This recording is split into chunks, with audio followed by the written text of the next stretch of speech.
happy and blessed Shabbat. And to all of my brothers and sisters who may be chiming in and here to feed on the Word with us today and learn about today's lesson. Of course, we know with this week, you have the independence, or what they celebrate here in America, the 4th of July. We're going to go in a little bit of background into the origin of that. And we're going to read some scriptures and just, let the scriptures speak to us how we are to be set apart and to be different. And I know it can be tough because a lot of our family members, that they still participate in these things. But for those of us who walk in the truth and proclaim the truth and do truth, we know what is pleasing to the Father. And so once we learn the things that we ought to do, we stick to it. And, endurance. The race is not given to the swift, but to those who endure, to those who are consistent and persistent. So we must persist on sticking to the script as it is written. All right? So, again, what we're going to go into today is talk about a little bit about the background of independence, or the celebration of 4th of July. Does it have spiritual implications? And last night, in the start of the Sabbath, me and my family, we sat back and we talked with each other. And one of the questions was asked is, if someone asked me about 4th of July, is that because a lot of people, they know that we don't partake in what you call the world's holidays or Satan's holidays. Okay, we do holy days according to what is written in the book of Leviticus. All right.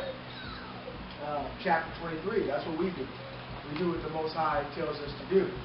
And so it could come off as a little bit strange or odd to people who really don't know, because, it seems like the world is celebrating, and, you seem a little bit different and foreign for not to sit down and actually partake in these holidays. And we understand that the word holiday meant something that you celebrate. Also, it's a ceremony that, the practices of it. And so when you begin to find out all these things that's tied to the world, really goes against, it's contrary to what the Most High actually tells us to do. So one of the reasons why we don't know about these things, us as children of the light, is because when you go to the book of Jeremiah, chapter 17, verse 4, it said that we discontinued from our heritage. So now in so-called 2017, we woke up and we're like, we woke up in the middle of a spiritual war. It's almost 400 years since the children of Israel have served captivity here in the Americas, right? And the gig's almost up. So now the truth is here. There's been a lot of knowledge being increased. And with that, with the knowledge, there's a lot of deception, okay? Because all you need is a little bit of deception to just turn everything off and get us to just go away from the Most High. The Bible tells us not to go to the right nor to the left, but just to continue to go straight. So we must be led by the Holy Spirit. And the Holy Spirit will lead us into all truth. So you got to try the spirit of these things, brothers and sisters, like it says in 1 John 4 and 4, if I'm not mistaken. Try the spirit to know of what sort that it is. And at first it seems good, because why? When you think about so-called independence, it's a time for family. But check this out. Family gets together, everybody's off of work, okay? The weather's good, right? And you bonded and built memories on these particular holidays, okay, around these particular days that have nothing to do with the Most High. And the Most High is jealous for His name's sake, and He's jealous for His people. The Most High wants us to reverence Him. So the question that everyone should be asking is, when they ask us, why don't we, why don't you celebrate whatever holiday it is, right? Well, they should be asking, why don't you know about the true holy days of the Most High God? And you can find out about these particular days in the book of Exodus, chapter 12, all right, on down. It talks about, speaking of, actually, because you're speaking of independence, because think about, what does independence mean? It means freedom from something, right? You were free from oppression. So a lot of scriptures come to my mind, like even in Deuteronomy, the book of Deuteronomy, we know that and Deuteronomy 28, that the Most High says that we will go into Egypt again through ships in the way that He spoke. We will see it no more. That would be the last time that we would go into bondage, and that no one would free us. No one would buy us or redeem us. Only the Most High will redeem us, okay? And so will give us liberty. And so now we know that we have liberty in Christ Yeshua. So I want to go to read a couple of scriptures because I know I can be very long-winded, but I'm trying to first lay down the foundation so that way it gives you an idea of what does it mean, or what does the Most High, if you were doing something wrong, you love the Most High God, right? You love the Lord, right? Well, if you were doing something that was wrong to Him, not to what you think, but you found out that it was wrong to Him and that He disapproved of it, would you still do it? Would you still want to do it? So today we're going to go in, you got that, we're going to go into Revelation chapter 18, talking about Babylon, right? How the Most High told us to come out of her. All right, we're going to go into these things that, because understand that oppression drives a wise man crazy. Because why? One is wise through the Scriptures. The Scriptures, it makes us wise into salvation, the saving of our souls. And the things that the world does is foolishness, right? To the Most High. And the things of the Most High is foolishness to the world. So anytime you try to talk this to people who are in the world, some of our brothers and sisters, they have what you call a cloak over their eyes. And they're just blind. They can't see it. So the Bible warns us that we cannot sit at the table of the Lord Yeshua and sit at the table of the devil. You cannot say on one stance that you're down with the Most High of Christ, and then on the other hand, be celebrating with the world. The Bible tells us in 1 John chapter 2, not to love the things of the world, or neither the world. For if any man loves the things of the world, the love of the Father is not in them. So but we've come to love these things because why? They're emotionally attached. Satan uses our senses. So the senses that you've become accustomed to, that you've grown up into, all of the particular holidays from Christmas to 4th of July to New Year's to, can you think of Halloween, what else? Thanksgiving, all right? On and on and on and on. All these particular things the world celebrates. Now, we're not condemning people for doing that because we're not here to condemn. Christ came so that people might be free, right? And have life more abundantly. So, but He also was manifested to destroy the works of the devil. So yes, these particular holidays are works of the devil. And so you're like, well, what do you mean? So let's let the Scriptures explain it. And so that's just kind of like an introduction to what we're about to go into. So without further ado, I said here, I first want to give you guys the background of independence, all right, the word independence, before we go into any scriptures. Now, the word independence. Independence. If you can zoom in over here on this lower left thing. Independence. One. The fact. Can you scoot your computer back?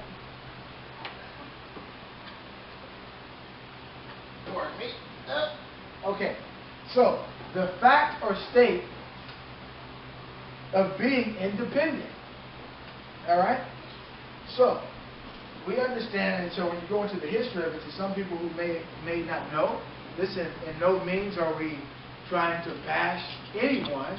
When we talk truth, we simply are lovers of truth. We're doers of the Most High's word.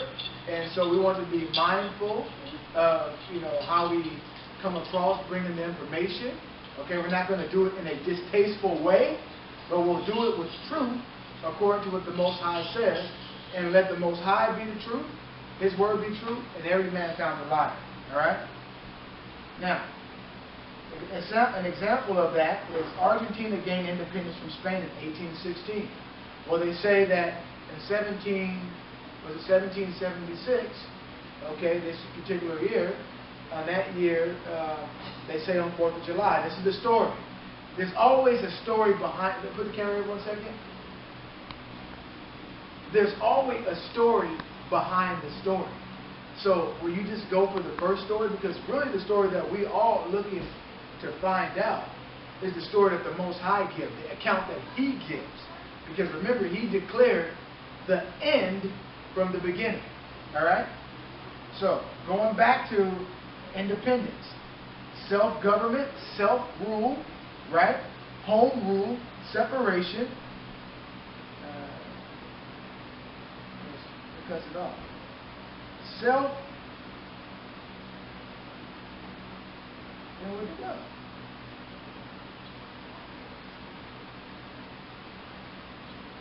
Self something. I gotta look that one up. Autonomy, freedom. So the word independence also means freedom. But the Bible tells us that you are a servant to the things that you're obedient to. That's the thing that you are a servant to, right? Now, the struggle for national independence. So us as being the people of God, right? And understand that this all has to do with eschatology in the end times. We need to know that who are the characters of the Bible, okay? There's characters, there's nations, there's people, okay? There's a supreme being or ruler that sets everything in order, all right? So independence on the surface just means liberty or freedom. That's what it means, right? So now what you come to find out, freedom really isn't free. Okay, because they'll tell you, right, freedom, it costs you your freedom here. I mean, you got people overseas, there's a story behind the story, fighting for your freedom.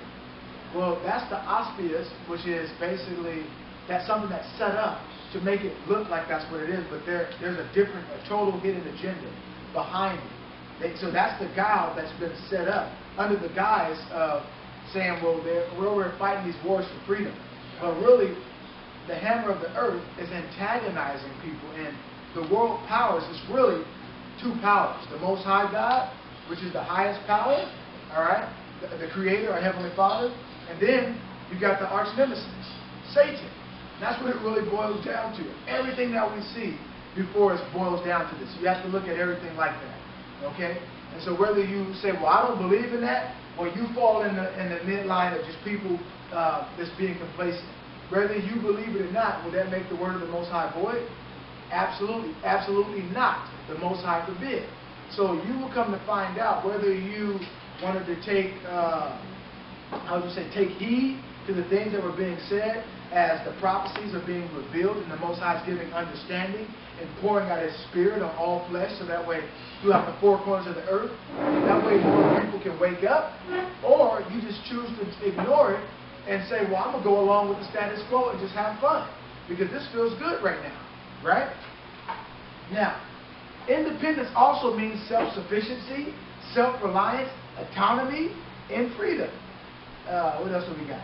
So now, let me go into this really quick. I wanted to read Sirach 25. There's a couple things I wanted to read out of here really quick. So how come we don't know this, right? Matter of fact, I'm going to start at Sirach chapter 24. I'm in the Apocrypha book, okay, in the King James Bible, and I'm reading the annotated Apocrypha, but I'm in the King James 1611 Bible, all right, and in the book of Sirach. And we're going to start at chapter 24 and verses 19. And listen to these words very carefully. So why don't our people know this? Our people, then when I say our people, the Most High's people, His holy people, the holy nation of Israel, they don't know this because they were discontinued from their heritage, like it says in Jeremiah 17:4. Now, in the book of Sirach, chapter 24, verse 19, it says, those who are worthy of praise, come to me, you who desire me. So first you must desire. This is the spirit of wisdom telling us. Come to me, you who desire me, and eat your fill of my fruits. For the memory of me is sweeter than honey, and the possession of me sweeter than the honeycomb. Verse 21. Those who eat of me will hunger for more. So you'll hunger for more, right? And those who drink of me will thirst for more. 22. Whosoever obeys me will not be put to shame. And those who work with me will not sin. Okay? Verse 23. All this is the book of the covenant of the Most High Ahia. Okay? And the law that Moses commanded us as an inheritance. So that's your heritage. Inheritance is your heritage. So the reason why we don't know about these things and why we don't do these other things, if anyone ever asks you, why don't you do the things of the world? Because you found out that you are a child of the light and you desire wisdom, and you come to wisdom, and she has enlightened the eyes of your understanding. You no longer desire to do the things of the world. You desire to do the things that are pleasing to the Most High. So now, that doesn't mean it's not going to be easy, because if you were born into a sinful world, and as you grew up, you begin to have desires and the lust of the flesh and the lust of the eyes, the things that you've seen, the things that you taste, the things that you talked about, the things that you did, you now desire these things. So you have to be born again, right? And the new man or woman that you are in Christ also has desires, the spiritual desires that need to be fed and catered to. Now, one, you're either going to feed the spiritual being that you are, or you're going to neglect it. So you're either feeding the spiritual man or the carnal man.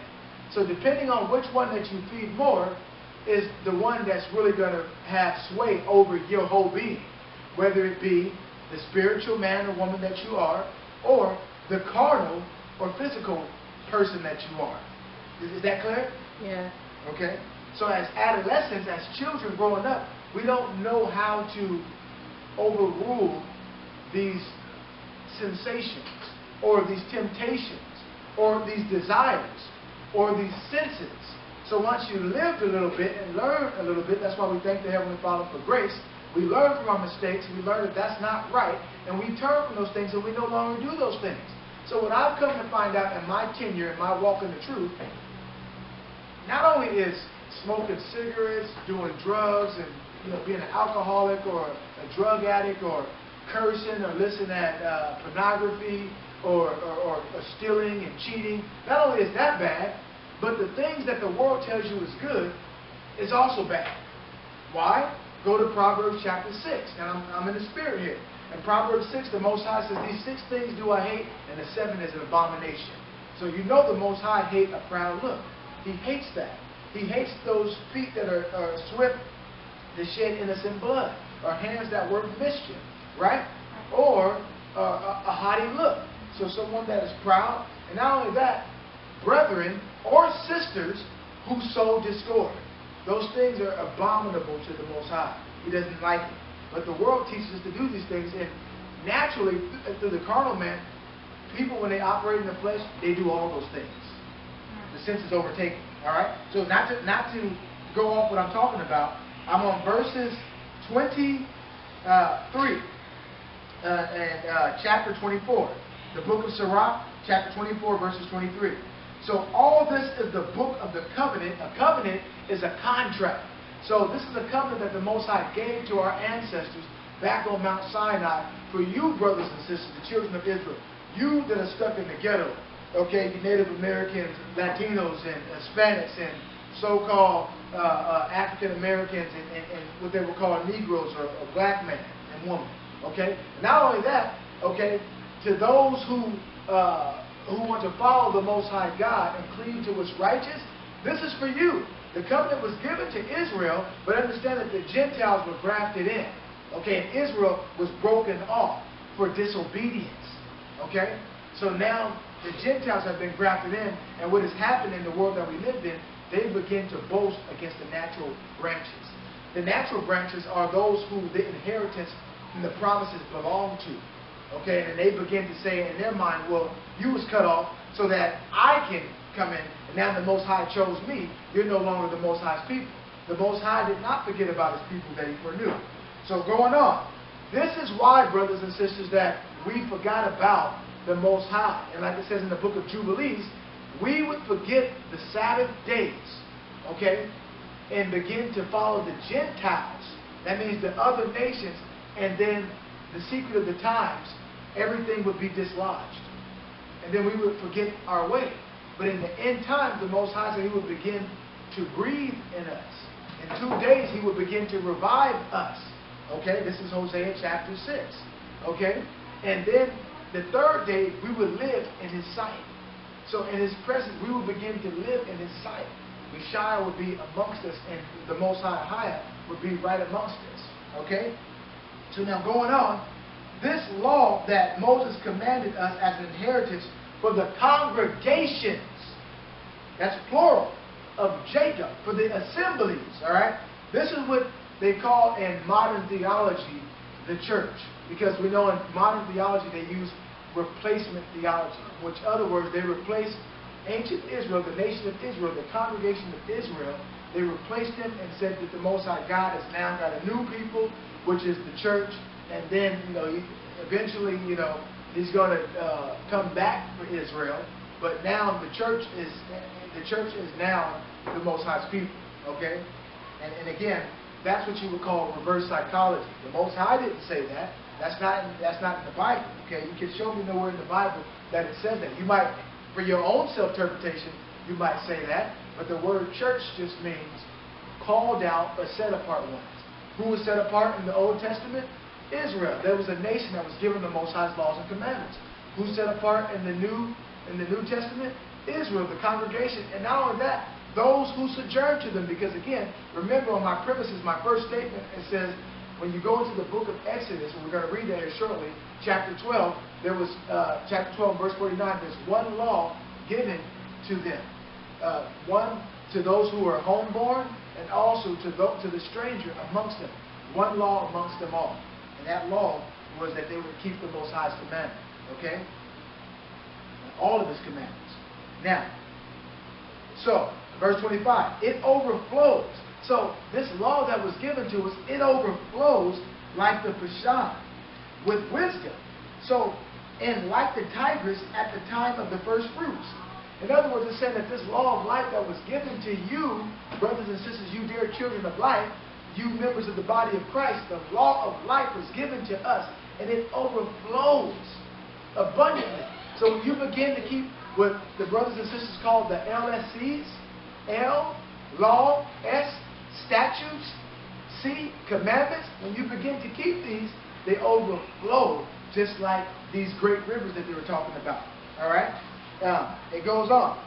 It overruns like the Euphrates with understanding, and like the Jordan at harvest time. It pours forth instruction like the Nile, like the Gihon at the time of vintage. Verse 28. The first man did not know wisdom fully. Right? So didn't know it fully, nor will the last one fathom her. Verse 29. For her thoughts are more abundant than the sea, and her counsel deeper than the great abyss. Verse 30. As for me, I was like a canal from a river, like a water. Verse 31. I said, I will water my garden and be. Let me read that again. I said, I will water my garden and drench my flower beds, and lo, my canal became a river, and my river a sea. So in other words, you would flow with an abundance of understanding and wisdom. And an example that I can give, I use this for brothers who come into the truth that do the work of the Most High. Ask them. They have the testimony. They can testify to it. The Most High just pours into them these songs, okay, what I call testimonies, and they actually begin to be used as a vessel unto honor in the house of the Most High God to bring forth holy, set-apart music, anointed music. I do it. Okay, or I'm used as a vessel, so I can testify to it, because it's not me on my own account saying I'm just so talented, or I have the capabilities of producing, or whatever the case is, or I have such a nice voice, or I'm such a tight lyricist. It's none of those things. Let me read it again, what it is. I said, I will water my garden. It's the spirit of wisdom. It's the outpouring of the Holy Spirit. The Most High has lavished the Holy Spirit upon us. So, I said I will water my garden, and also with your understanding, with the brothers who are out prophesying, the sisters who are coming into the knowledge of truth and doing good deeds and being charitable and and being respectful and honoring their husband, children who are listening and honoring their parents. All these things that you see that the spirit of wisdom has now made your canal turn into a great big river, and your river turn into a great big sea. That means you're overflowing abundantly. The peace, the joy, everything. It's like it's being amplified. Okay? You're seeing things in a better light. All right? You have peace beyond anything. Everything around you can be going wrong, but yet you still have this inner peace and this quietness about you. All right? That's just me testifying. I didn't mean to ramble on too much and go off. Verse 32. It says, or middle of verse 31. I will again make verse 32. I will again make instruction shine forth like the dawn, and I will make it clear from far away. I will again pour out teaching like prophecy, and leave it to all future generations. Observe that I have not labored for myself alone, but for all who seek wisdom. And that's what it's about. For everybody that seek wisdom. Now, I said I wanted to read something in verse 25.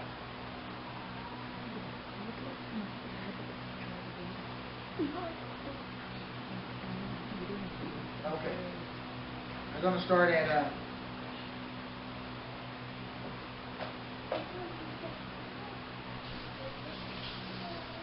let me just go from 1. I'll read a few of these. Okay. Those who are worthy of praise, it says, this is Sirach, chapter 25, verse 1. I take pleasure in 3 things, and they are beautiful in the sight of the Most High and of mortals. Agreement among brothers and sisters, friendship among neighbors, and a wife and a husband who live in harmony. Okay? I hate 3 kinds of people, and I loathe their manner of life. That means it's disgusting. Their manner of life is disgusting. And it says, a pauper who boasts, a rich person who lies, and an old fool who commits adultery.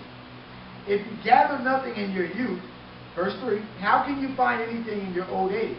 How attractive is sound judgment in the gray hair, and the age to possess good counsel?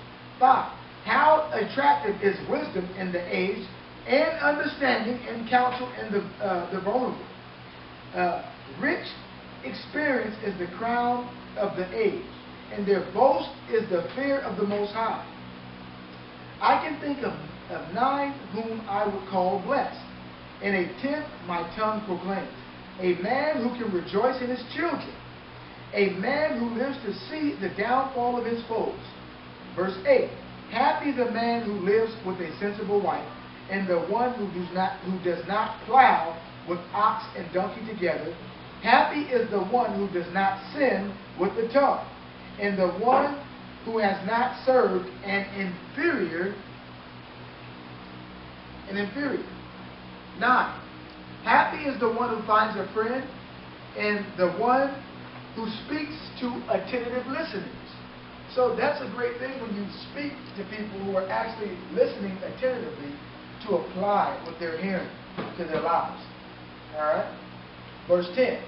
How great is the one who finds wisdom, but none is superior to the one who fears the Most High. Verse 11.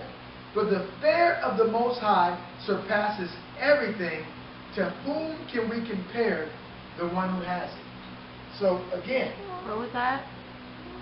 Verse 11. Sirach 25 and 11. Fear of the Most High surpasses everything. To whom can we compare the one who has it? Alright? So, here's some other things that I had highlighted.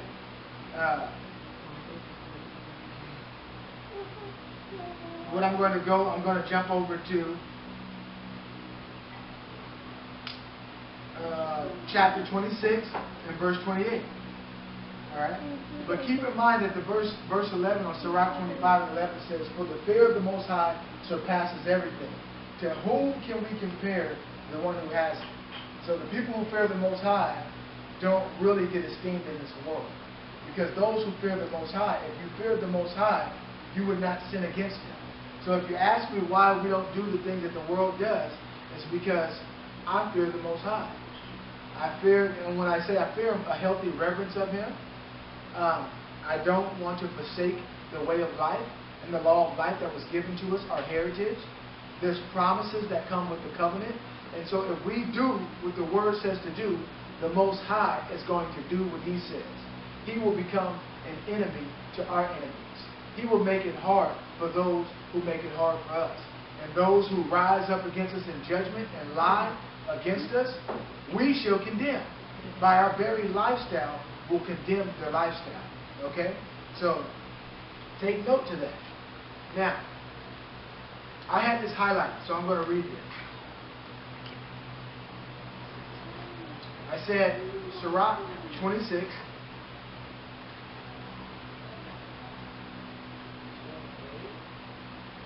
Yeah, and I said in 28, I was looking at something else.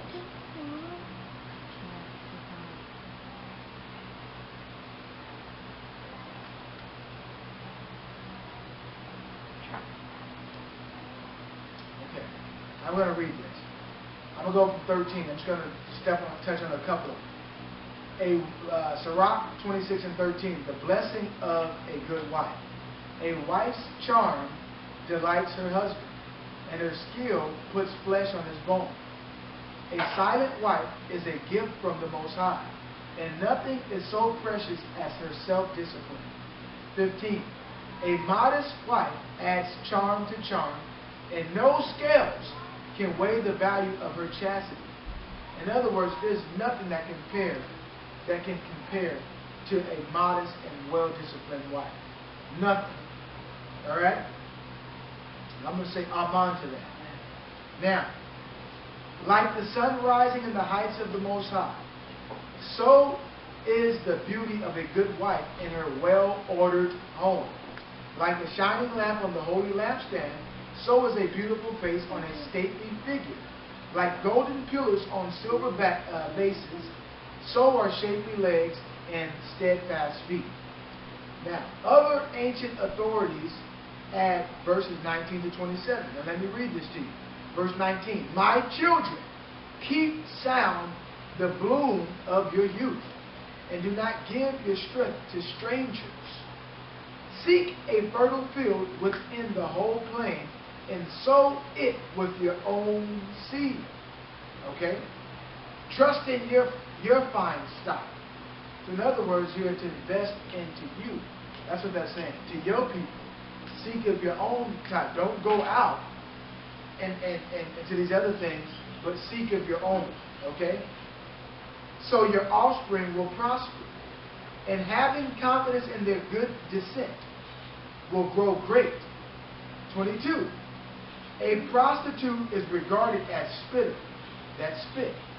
Okay? And a married woman as a tower of death to her lovers. So in other words, if a woman is married and people are having relations with her, she's a tower of death. She's bringing death, not only to herself, but to them. A godless wife is given as a portion to a lawless man. So the people that do these particular things, okay, godless means that they don't listen to the commands of the Most High. Alright? But a pious wife is given to the man. That means one that esteems and reverence the Most High and reverence her husband. Okay? But a pious wife is given to the man who fears the Most High. 24. A shameless woman constantly acts disgraceful, but a modest daughter will even be embarrassed before her husband. In other words, that she will have reverence and be careful to how she acts in the midst of her husband. Okay? And let me see if I can give you some more on that. Let me go to here in 22. That was verse what? Verses 24. Let me read it to you in the old KJ. 1611 old KJ. It says, as the vapor and smoke of a furnace go before. Let me make sure I'm on the right one. Oh, that's 22. 26. 25, 26. Let me read this again. 22 it says, and harlot shall be accounted as spittle, but a married woman is tore against death to her husband. Okay? So in other words, she's married to him. 23. A wicked woman is given a portion to a wicked man, verse 23, but a godly woman is given to him that feareth the Most High. 24. A dishonest woman contempt shame, but an honest woman will reverence her husband. 25. A shameless woman shall be counted as a dog, but she that is shamefaced will fear the Most High. So in other words, one who, in other words, has reverence of the Most High, who's humble, will fear the Most High. And 26, it says, a woman that honoreth her husband shall be judged wise of all, but she that dishonoreth him in her pride shall be counted ungodly of all. 27. A loud crying woman and a scold shall be sought out to drive away the enemies. 28. There be two things that grieve my heart, and the third maketh me angry. A man of war that suffereth poverty, and men of understanding that are not sent by. Okay, is it on? Yeah. Okay. Let me read that again. So two things that my heart is grieved, and because of the third, anger comes over me. A warrior and want through poverty, intelligent men who are treated contemptuously, and a man who turns back. Now here's the key right here. Before I go into this, I'm going to end with this. So this is the thing that is anger. A man who turns back from righteousness to sin, the Most High will prepare him for the sword. So, in other words, now I'm going to go into this. If we were given a heritage, and I read all those because those stood out to me, but the key thing that I want you to remember is in Sirach 25 and 11, the fear of the Most High surpasses everything. No one can be compared. No one can be compared to someone that fears the Most High. So that's who I esteem. Yeshua feared the Most High. Okay? As a matter of fact, he feared the Most High that it was his joy to do the Father's will.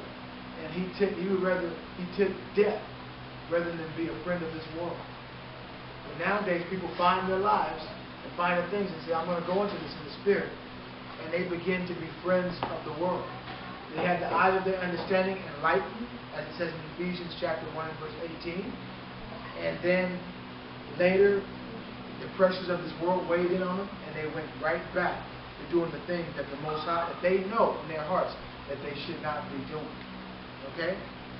So, now, with that being said, let me read 27, 1 and 3. Chapter 27, verses 1 through 3. Many have committed sin for gain, and those who seek to get rich will avert their eyes. So in other words, those who seek to get the gain of this world and the stature of this world and the things of this world, they will avert their eyes from the things that they've learned. Like it says in Sirach chapter 26 and verses 28 at the end. The things that is grievous that makes the righteous angry. A man who turns back from righteousness to sin, the Most High will prepare the sword for you over there. Okay? So 27 and 2. As stakes driven firmly into a fixture between stones, so is sin wedged in between selling and buying. And this whole world is based on selling and buying. You either sell yourself, you sell a service, you sell a product. Okay, that's what you do. You're going in exchange. So sin is wedged in everything that we do. So you got to be able to not look past it, but you got to be able to examine and be aware of your surroundings and everything to make sure that it's not causing you to sin against the Most High. All right? Now verses 3. If a person is not steadfast in the fear of the Most High, so that's the precept to 11, to Sirach 25 and 11. Let me read it all in its entirety. If a person is not steadfast or fully persuaded, okay, in the fear of the Most High, his house will be quickly overthrown. So, now that you come to love the truth, and this has always been my cry, my prayer to brothers and sisters who have walked in the truth, because it's been tough for me along my journey. And brothers and sisters who have gone this journey will tell you, you know, sometimes we fall down, but you got to get back up. You got to get back up and go cleave to the Most High. If you have sinned, you must repent immediately. Don't hold it off. Don't think that, okay, well, and see, this is the mind, this is the wicked mind of the carnal flesh. Well, you know what you're doing is wrong. Okay, I've heard people speak on this. Even people that are prominent in the world today, millionaires, have come up. The truth is here now, brothers and sisters, and they know that the thing that they're doing in this world is wrong. It goes against the Creator. But yet, they know that if they come out and speak against it, then that means their lifestyle that built it up, the comfortability of their state, whether it be materialism, the materialistic things that they have, whether it be their house, their lifestyle, their car, their position, okay?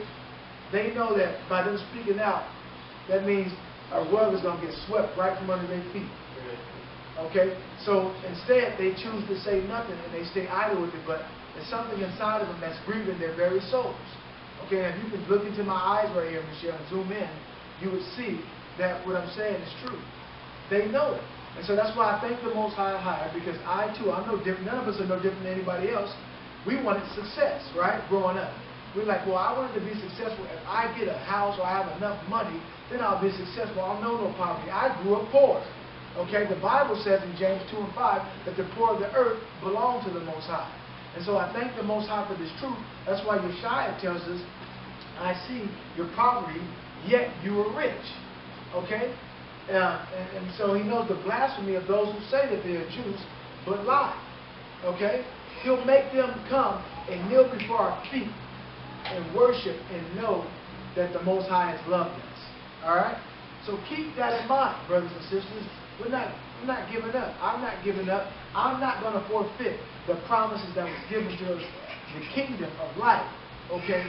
And to never be afraid or have to worry or be anxious about anything. We don't have to be worried or anxious or afraid of anything now. We just need to have our minds renewed. And be ye not conformed to this world. So the reason why we will not sit down with the world and participate and partake with the world, because I will not conform to this world. That's why. I will be renewed by, or be regenerated or renewed by the renewing of my mind every day. So I just wanted to say that. What was it, James 2 and 5? Well, just James 2 and 5 was just something that came to mind. At the core of the earth of the Most High. In Revelations 3 and 9, the Most High knows He knows our poverty, or Christ says He knows our poverty, and yet we are rich. So yeah, we go through poverty down here. What is poverty? Poverty is affliction. We go through affliction. So yes, it hurts. And check this out. Another reason, on a simple note, why I will not partake in that, because I'm not paying. See, by you partaking in these things, brothers and sisters, these so-called holidays, you are paying for your own captivity. You're paying for your own slavery, your own demise. And yeah, it seems fun, right? So you're paying when you can use that money to go do something else. Okay? And these things, this is a ceremony. These are rituals. Don't forget it. People nowadays in the secular just see that you're just having fun. We're just having fun. We're just lighting fireworks. We're barbecuing. It's fun time. See, the devil makes these things appealing. He makes it look attractive. So it actually does what? It seduces you. That's that spirit of Jezebel, right? It seduces you and entices you to want to do these things, right? And not only that, everybody's doing it, okay? The majority of people are doing that. Let me rephrase that. Not everybody. There are people who come to know, and now they're not doing it. But overall, the majority of the world is doing the things of the world. Okay. Now, I'm going to go into this really quick. Let me go into Exodus. Now, we read independence, right? Independence meant, let's briefly touch back on that. Briefly. Let's see what it says, okay? You ready? Independence meant to be, for one, the fact or state of being independent. The Most High set apart His nation, gave them rules, and told them to be independent, to rule themselves. Not that His laws would rule them, okay? They're not to follow what everybody else is doing. All right, it goes on. Okay. national independence. So that means we be recognized nationally, okay? Self-sufficient, self-reliance, autonomy, and freedom. Now, I'm starting at the book of Exodus chapter 12. 12 and 1. And it says this. The Most High spake unto Moses. And why am I going here? Because when you look at Exodus 12, it says this. We're talking about independence.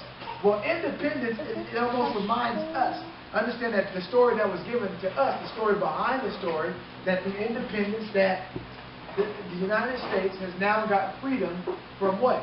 Great Britain, right? And so now she became free. She's her own country. She has her own self-rule, okay? And so now she can rule over her own. Now, why some of those things may in themselves seem to be noble and may have a just rule, because no one likes to be oppressed. No one.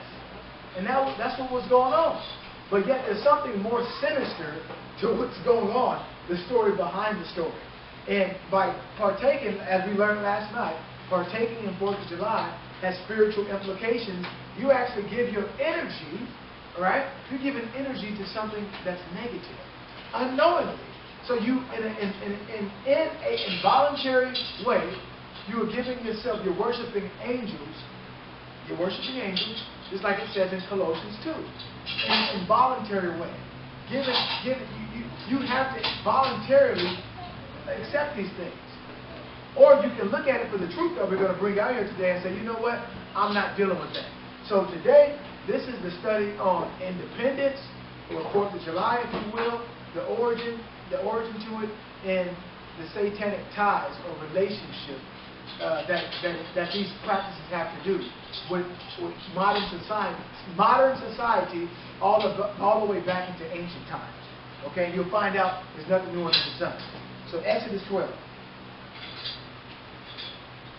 And it reads, I'll start right at 1. And because there's so many verses here, I think I want to read from my phone because I have some things highlighted. Now, from 1 it says this. 12 and 1. And the Most High spake unto Moses and to Aaron in the land of Egypt, saying, This month shall be unto you the beginning of months. It shall be the first month of the year to you. And brothers and sisters, if you don't know, of course, we celebrate the Passover, right? We celebrate the new months, or the new moon, because new moon also means the new month, right? It shall be the first month of the year to you. 3. Speak unto all the congregation. It didn't say some. It says speak unto all the congregation. You're going to also come to find out that it said to bring the strangers amongst you. Speak to all of them, to those who do not know the Most High, who didn't know the fear of the Most High, who didn't notice, didn't see the great acts of the Most High. So this is what in this modern day and age, with you and I, brothers and sisters, those of us keeping the laws and commandments, this is what we are to teach to the future generations.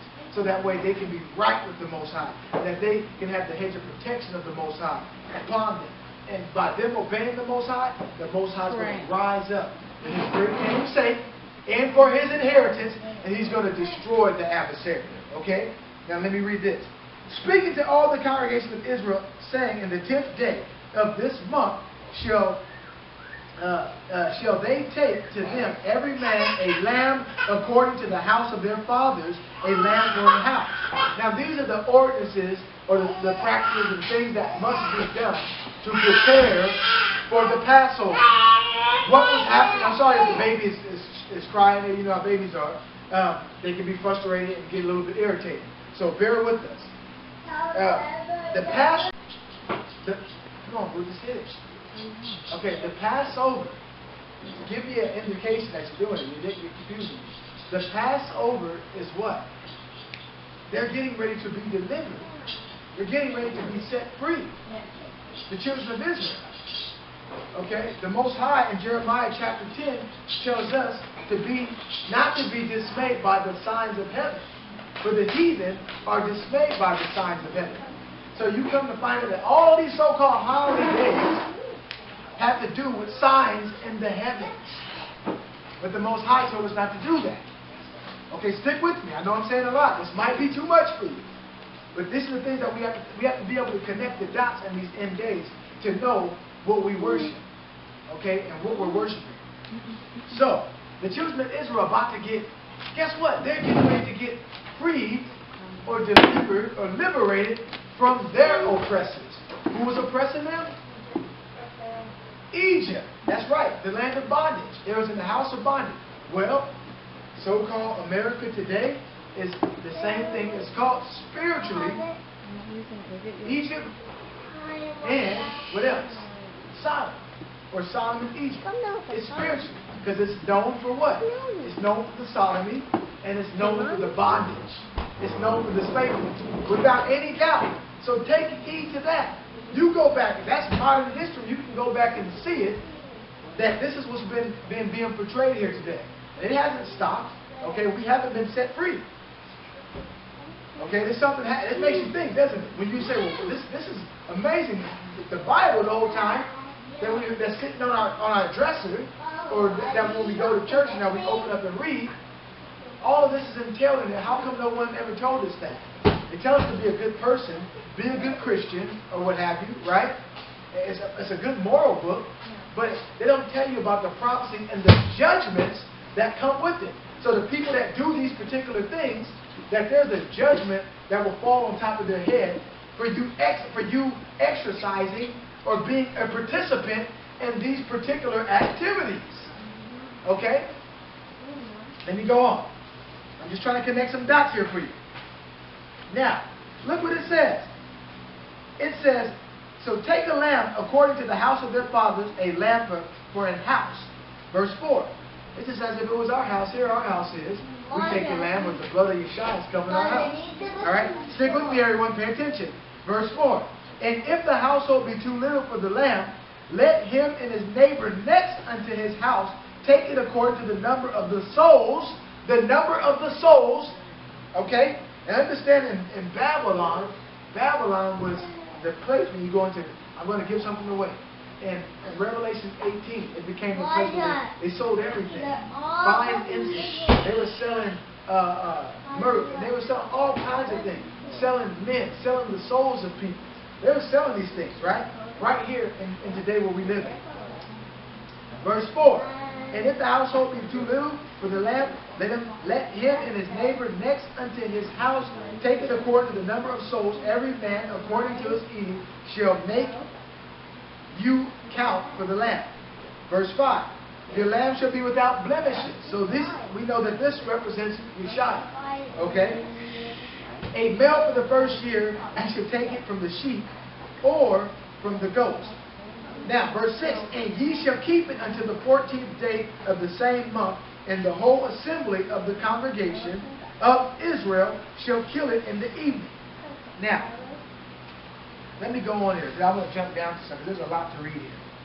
Now, it says this. Verse 7. And they should take the blood and strike it on the top, on the two sides of the post, and on the upper doorpost of the house, wherein they shall eat it. And they shall eat the flesh in the night. Okay? Roast with fire and unleavened bread, and with bitter herbs, they shall eat it. Verse 9. Eat not of it raw, nor sodden, that means boiled, at all with water, but roast with fire, his head with the legs, and everything, the whole entire lamb. Verse 10. And ye shall let nothing of it remain. Let me jump down here.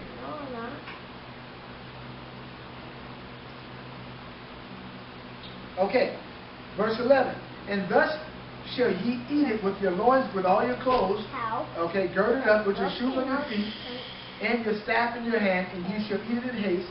It is the Most High Passover. Okay? 12. For I will pass through the land. Now check this out. Check what happens. For I will pass through the land of Egypt this night, and will smite all the firstborn in the land of Egypt. Smite means to destroy. Understand, in so-called independence, they went to war and they fought for their freedom. And people died. They were smoked, right? So the Most High fought to free the children of Israel then.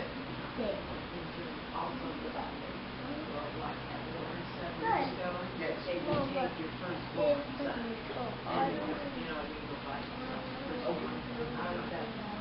Wow. Let's say that a little bit louder. There's something to think about. In war, they'll take your firstborn Oh yeah, son. they would. They would pick. Remember, in the household, they would Draft, hunt. yeah. Yeah. And nowadays, they want your firstborn son to be in. So it's like a sacrifice. See? That's crazy though to think it's the same. Similar. Good point. Good. Thank you for pointing that out. Look what I made. Okay, verses up. Now look what this says. For I will pass through, verse 12. We're in Exodus 12 and 12. For I will pass through the land of Egypt this night and will smite all the firstborn in the land of Egypt, both man and beast, and against all the gods, plural, all the gods, all the powers, right, of Egypt, I will execute judgment. But when you come to look at, you pull out your dollar, you look at everything that the land that we live in now, America, it represents everything that Egypt was doing. The same thing with the eagle or the Sphinx. Okay, the same thing with the pyramid, right? The Eye of Horus. All of these, they were worshiping these deities. Okay? And so the Most High is what you call, what that actually is witchcraft and sorcery. Okay? And the Most High put to shame all of Egypt's trickery, all of the witchcraft and sorcery when he raised Moses up unlike unto a god unto the Egyptians, right? So look what he says. I will execute judgment. So if you are doing these things, and you're not covered, because listen, the blood of Yeshua is not to cover you to practice sorcery and witchcraft. Okay, these things are tied to witchcraft and sorcery and divination. It's paying homage and giving your energy to a god, but not the God of all gods, because the Most High told us not to do those things. You're going to come to find out, if you stick with me today and follow this lesson, you're going to come to find out that these things have spiritual and eternal implications. So if you want to be a friend of the world and do these things, you can. Okay? I'm not going to condemn you. You'll be justified by the things that you say and the things that you do. Make a tree either good or make it evil. It can't be both. You can't be doing, how the scripture said, this generation of vipers, this adulterous generation, how can you speak, I understand I'm paraphrasing, you being evil, speak good things. So now you're going to come and tell me that you evil. The things you're doing are evil, and you're going to tell me that it's good? And just like Isaiah 5 and 20 says, I believe it's Isaiah 5 and 20, that woe to those who call good evil and evil good. Okay? This is what they do nowadays. Alright? But yet, if you're not going to be a doer of this word, don't even come speaking of these things. First, just sit somewhere to yourself, get yourself together, and be fully persuaded that you're going to be made up in your mind that you're going to obey the LSCs, the laws and statutes and commandments of the Most High. And get yourself together. Okay? And don't make a mockery of the Most High's word, because the Most High will not be mocked. You're only bringing judgment on your head. All right, and let's continue to go on. Now check this out. Now the Most High said, "And the blood shall be for a token upon the houses where ye are." So in other words, Christ, because now our lives are no longer ours. We were baptized into Yeshua's death. So our lives are no longer ours. We don't do the things that the world does. It's like I'm almost explaining why we don't participate in what the world says to do. Right? Now, our obedience, the Bible tells us, let me give you the scripture here, in Romans 12 and 2. Look what it says. 12 and 1. I beseech you, brethren, by the mercies of the Most High, that ye present your bodies a living sacrifice, holy, acceptable unto the Most High, which is your reasonable service. This is reasonable. This is what you and I all can do to present ourselves to the Most High. Right?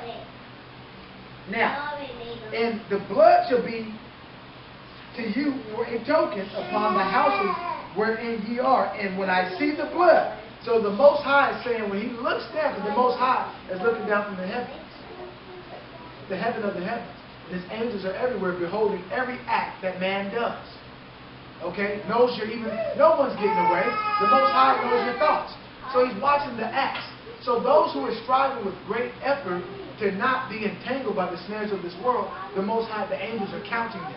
The angels are going around, like it says in Revelation 16 and Ezekiel 9, and marking the men who sigh for the abominations thereof. And where? In Babylon. Right here. In Babylon. So the angels are marking the men. So here it is, people like myself are crying. And the prayer warriors, the watchmen on the watchtowers, crying and praying to the Most High in the midnight hours. Okay, when everyone's sleeping comfortable, when people want to get tired of walking, we must continue to go. And because of that, brothers and sisters, our lives are under attack. Okay, always facing death for the truth's sake. But the Most High be glorified and magnified. So if there's any true believers out there, please remember us in prayer. Remember the true prayer warriors, those who do the work. Remember us in prayer and lift us up, because together, you know, we make it a sounding sound to the Most High, and our prayers would ascend and break through the clouds and go straight to the Most High. And our cries are getting louder and louder and louder. And before you know it, we're no longer practicing the things that the heathen are doing and reverencing the gods of this world or of Egypt, okay? But we begin to reverence the Creator. And we pay homage to Him and His dear Son. All right? So now, going on. These things will be like, our lives will be, so I'm paraphrasing, I'm likening what I'm reading in Romans 12, chapter 12 and verse 1, to what I'm reading in Exodus 12, in verses 13. So, the blood will be for a token upon the houses where you are, and when I see the blood, I will pass over you in the plague. So when you look at that word plague, let me go to there, Exodus 12, because that's what's happening. You're on. Is that on? You're on. Okay. Let's get that word plague.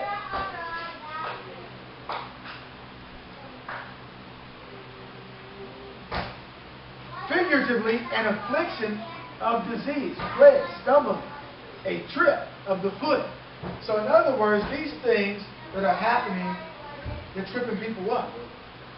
And if you don't really have the love of the Most High in you, these particular holidays will get you all caught up. If you're not willing to let it go, remember the Most High tells in Revelation 18, there was a mighty great angel that came down and said, "Come out of her, my people." If you don't come out of her, just like when Lot's wife looked back at Sodom and Gomorrah, remember when the Most High rained fire with the activities that was happening there? She turned and was turned to a pillar of salt. So if you don't get your mind out of Sodom and Gomorrah, you're going to be double-minded, and really, it's going to stunt your growth. You're going to actually go backwards. You take one step forward, it takes 10 steps backwards. It makes no sense. Well, you need to endure and learn some discipline and just be chastised. And if it means suffering, come suffer with those down of the Most High's people. You know, because you're suffering, and your how you say it? Our affliction and our mourning is going to be turned into joy in just a short while. But you got to be patient. All right. So look what it says, because the Most High God, He's a God of judgment. So when we read in Exodus 13, that it says, and the plague shall not be upon you. So notice how it says, an affliction, right, to destroy you when I smite the land of Egypt. Now, check out what verse 14 says. I'm just going to read verses 14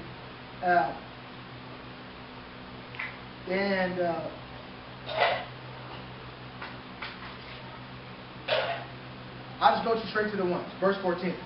Okay, it says, in subtopic, keep Passover as a memorial. Well, a memorial is something that you remember. But see, nowadays in this world, in the time that we live in, people forgot about the great and dreadful power, the Most High God, who's a God of judgment, who actually used Israel as His battle axe to go and spank and whoop the other nations. So this is what the Most High is doing. He's stirring it up. Okay. He's stirring up the spirit of His wrath is going to be accomplished, and it's going to appease Him because we went against Him. He's a God of judgment. So, verse 14. And this day shall be unto you for a memorial, and ye shall keep it a feast. When we look at that word feast, let me go to it real quick. Look what the word feast means.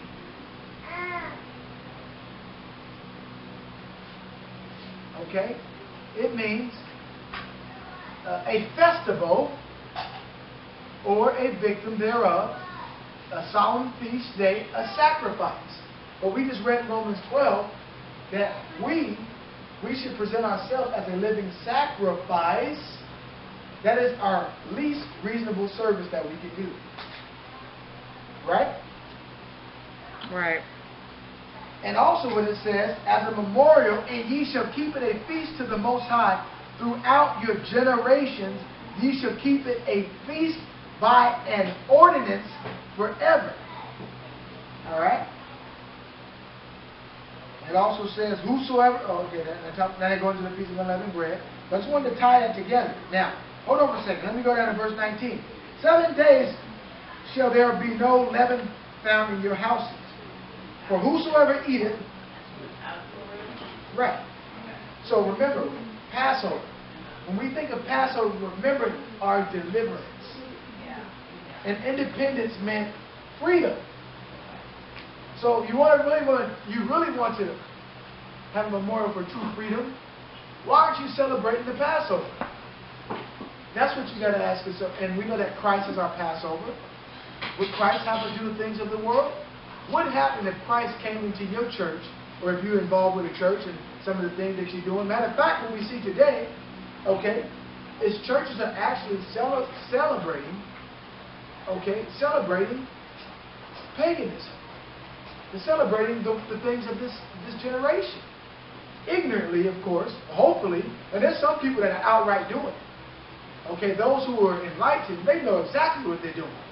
And listen, I once did the same thing before. I once used to buy, hundreds of dollars on fireworks.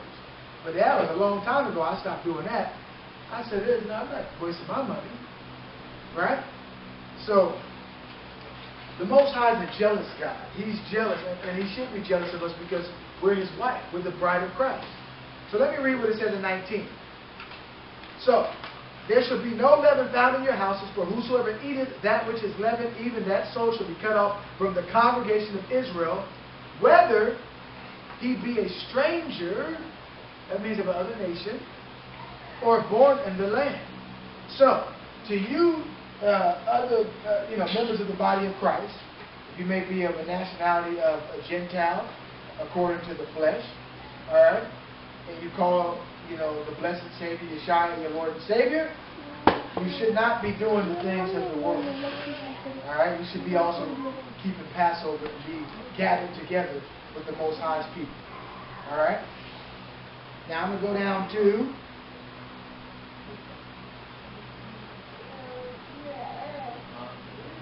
I want to read verse 23.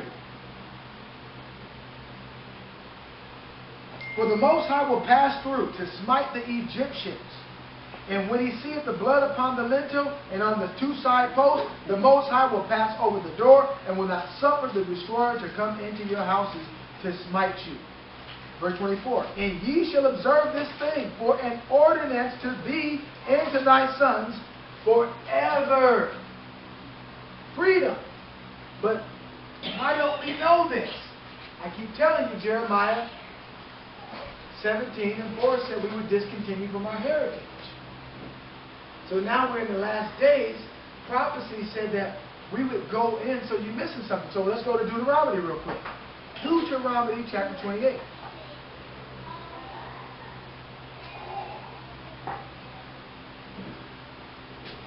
We know that the Most High said it shall come to pass. We'll start with verse 1.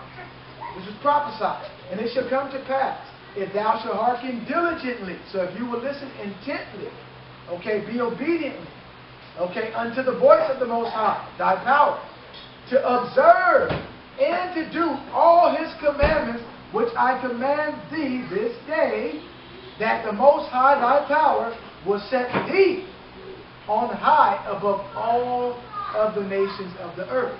So we know that Israel would be set up on high above all the nations of the earth. And we jump down to 15. And so these are the blessings when you go to 1 to 14, right? Blessed art thou in the city, blessed thou art in the field. Blessed shall thou be the fruit of thy body. That's your children. The fruit of thy ground. That means your vineyards. Everything that we're doing is producing. But what do we see, brothers and sisters? We see us being cursed, right? the sheep, okay? Blessed is the flock of thy sheep. Verse 5, blessed is thy basket in thy store. That means your business. Everything that you put your hands to, the Most High would bless you and you would prosper. Okay?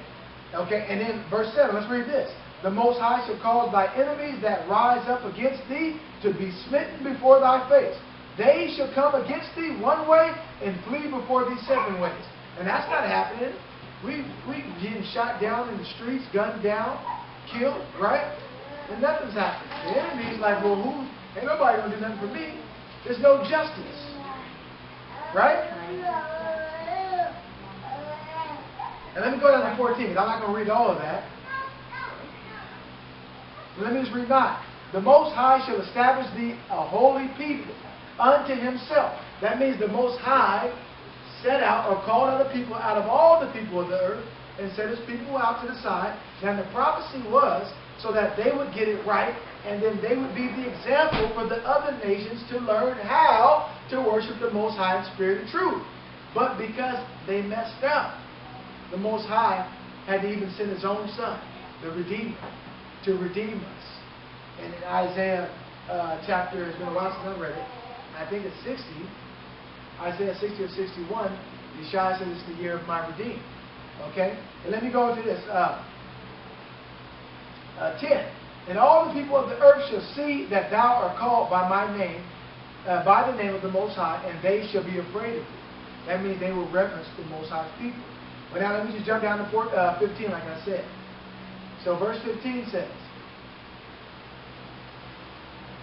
but it shall come to pass. So the Most High is telling us, this will happen to you. If thou wilt not hearken, that means listen, learn, and apply it unto the voice of the Most High, thy power to observe. So we know that observe means to, that is, guard, generally to protect, attend to. If you don't attend to what he's telling us to do, or what he's telling you to do, specifically, as he said to do it, not adding to or taking it away, not doing what you want to do or what you think or the way you feel. As I mentioned to you that the enemy and these unclean spirits appeal to the senses of the flesh, of the carnal mind. Right? So, to observe, to do all his commandments. Did that say some of his commandments? You can pick which commandments you want to do. See, you can honor your mother and your father, but you don't have to remember the Sabbath to keep it holy. So why did the Most High say to remember the Sabbath to keep it holy? It's also, you could think that in the time that we'd be living in, that they were going to make it very difficult. Not only will we forget the Sabbath, but they'll make it difficult in the world that we live in, that that's the most busiest time because everyone has off to do their own will. They're not serving the system that they're in. Now it's time to serve and appeal to their appetites. Right? So anyway, to do all his commandments and his statutes, right?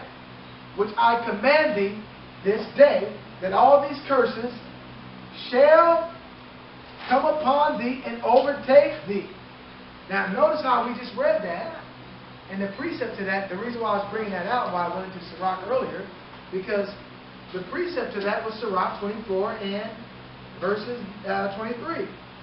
All this is the book of the covenant of the Most High power, the law that Moses commanded us as an inheritance. So everything he was commanding, but they teach us in the modern theology, anytime we hear law, we see that the rule of someone is coming up. We hear the law, the Mosaic law. It's trying to get us to do the law. We're not saved by works. And something that's through indoctrination, something goes up in our mind that gets us to rebel against that. Now that when we hear this, we shut off everything. It was designed to disconnect you from your heritage. It's designed to make you disconnect from your heritage. You remember when we was in there, we heard the law, because why? We had people telling us that, they keeping the Sabbath, and that they won't eat this certain thing or that certain thing, right? We hear about people doing it. And we're like, well, you know what? Christ has made you free from the law. I mean, Christ, there is no law. There's no law to those who are under grace. Right? Taking that scripture out of context. In other words, if you're in Christ, that means you do the things that Christ do. So if you're not doing the things that Christ do, your Lord and Savior, then that means you are under the law. And if you continue to break that law, you're going to find out to see that you ran out of grace. If that makes sense. And I'm not saying this to be facetious or, to, demeanor anyone. Okay, now let's go on. Now, we read that now, right? So now, we read that in Deuteronomy 28:15. It's going to come to pass that we should not hearken to the voice of the Most High, our power, to observe, that means to do, right? To properly hedge about, to gird, like the Bible tells us in Proverbs 4:23, I believe it is, above all that, guard thy heart above all things, right? I think that's where it is. Guard thy heart above all things, because from it flows the issues of life. Right? So what is the issues of life? The Most High is life. Christ is life. When the Most High breathed into man, man became a living being. The Most High is life. When you look at the name Ahaya, existence. He existed. So the one who consists of life, as a matter of fact, he says he created light and he formed darkness, right? So I think, or is it? Yeah, I might be one or the other backwards with one of them, but you get what I'm saying. So he took light out of him, and he is light, and he's also given life, and he sent the life. Christ is the life. He's the way, the truth, and the life. He's the life. So now if you're living, if you're a part of that life, so if you don't have Christ, the Bible says, to those who have the Son, have life. If you don't have the Son, then you don't have life. Yet, it seems that you're living. Okay? Well, you're in danger of the second death. Okay? So, going on down, I know that, there's so much in my head the way that I think, so I want to try to stay focused and bring this out here.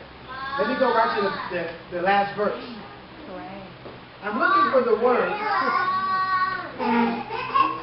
Looking for that word by. Verse Deuteronomy 28:68.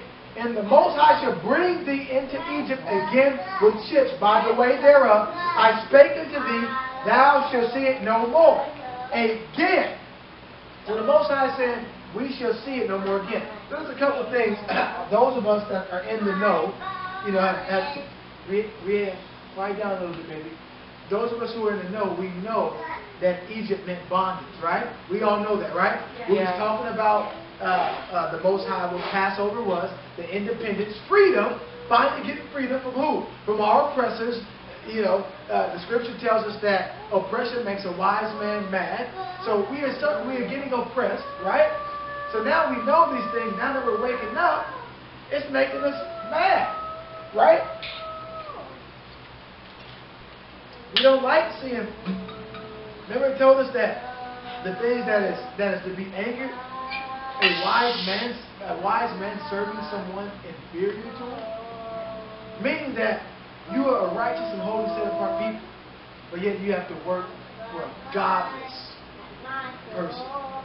They don't fear the Most High. This is deep. I hope we're all hearing this today, right? So let's look at the word Egypt.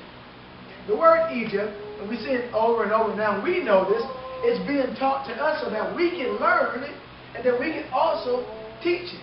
But the Bible says when it comes time for you to be teachers, and I'm paraphrasing, now for you to be teachers, now you need to learn again.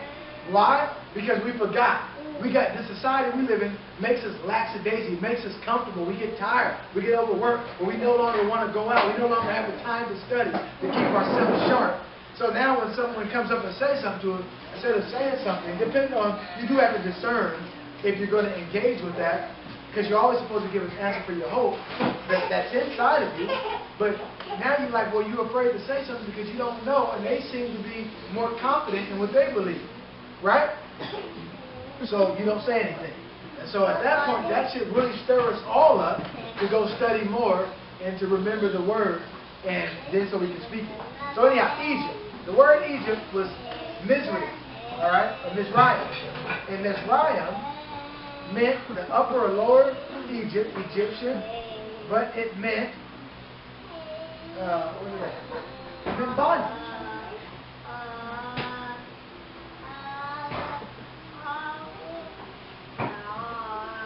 Let me go to here.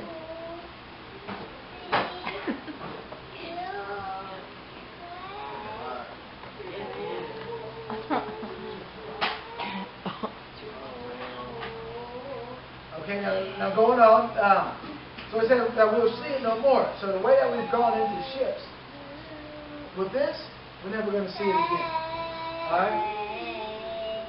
Look what else it said. And there you shall be sold unto your enemies. So this is more. So, wait a minute.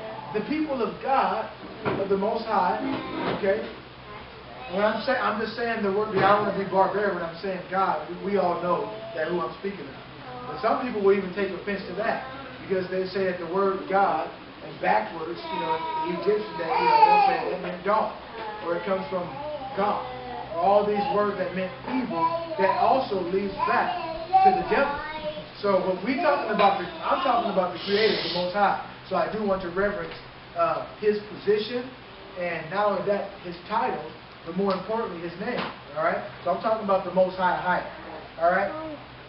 So there it says, we will be sold unto your enemies for bondmen and bondwomen.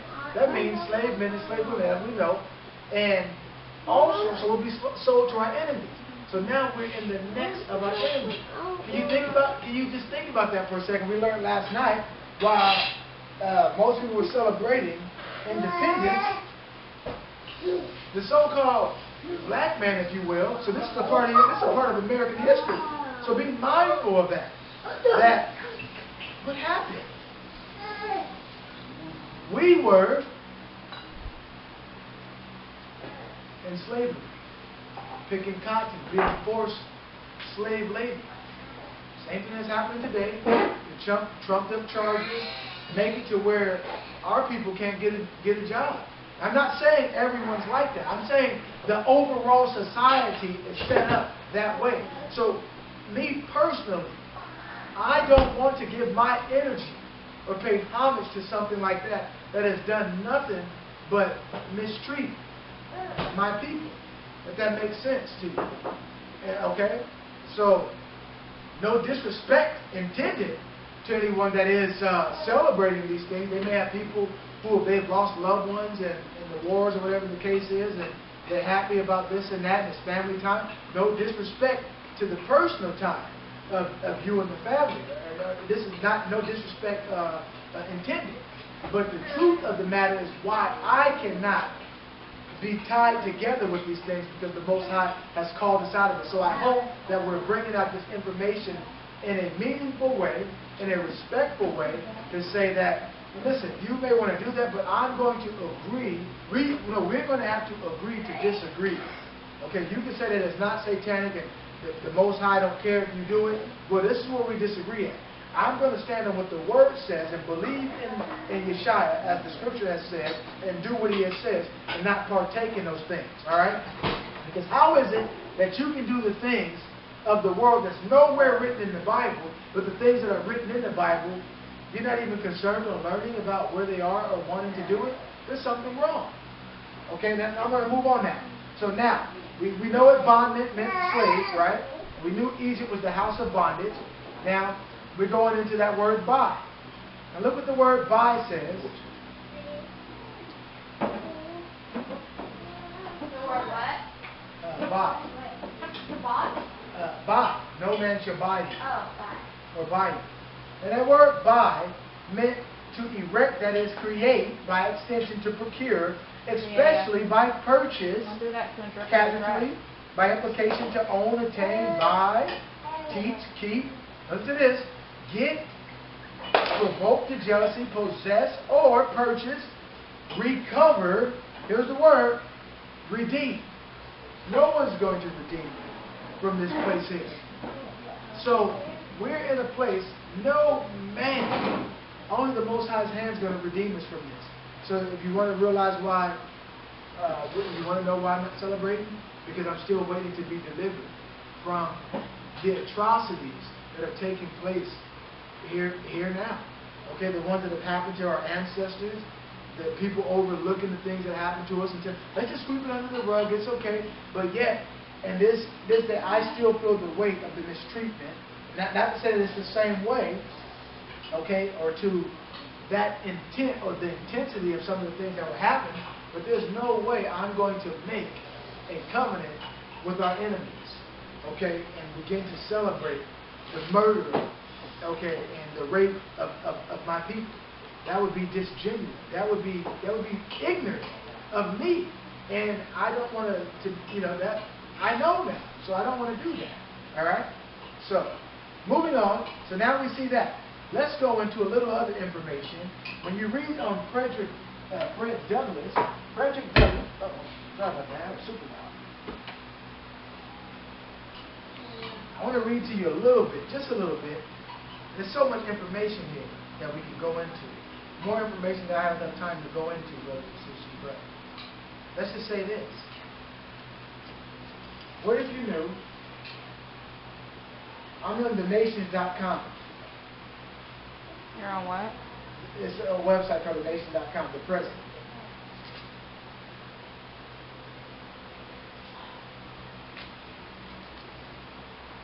I just want to give you some of the illustration that these things, fellow servant partners, are allowed to ask, speak.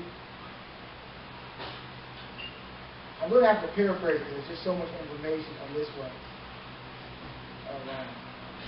There's just so much scriptures, brothers and sisters. It tells you.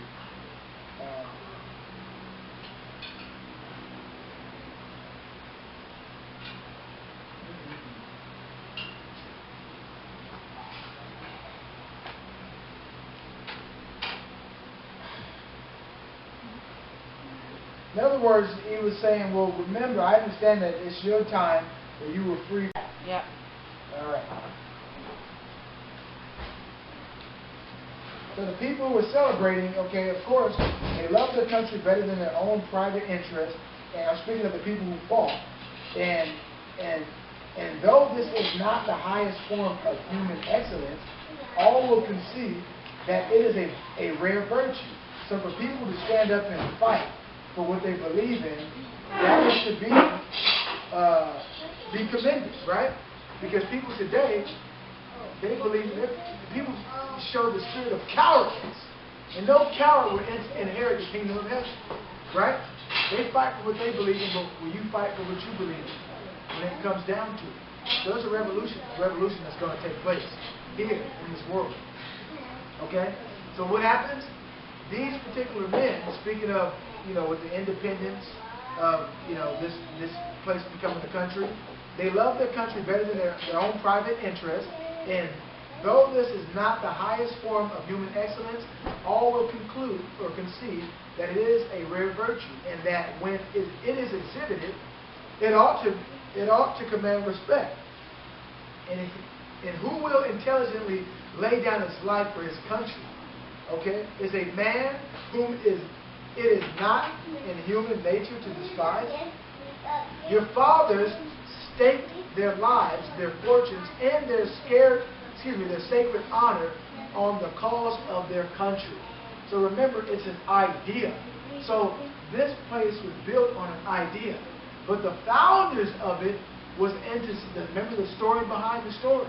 They were into some really high, evil, satanic stuff. They knew it was already, these people operated hundreds of years in advance from what you and I know. They're preparing, so you just living in a time and season to where, you're celebrating and going along with them, but really all these celebrations or these ceremonies are paying homage to the gods and not the God of all gods, right? So look what it says. So on the surface, it's like, well, we are remembering those who fought, right? The idea that they fought, we were free, lives was lost, people, so they're representing that honor. So it takes one that's intelligent to understand that. So because someone celebrates these things, those of us in the know, we're not looking at people like, oh, you know what? You a devil worshiper, or you worshiping the devil, or you satanic. This thing has origins that goes back to implications that that are evil. They are really trying to, maybe they're trying to honor the love, their love lost ones. Okay, their long, how you say it? Their long. They're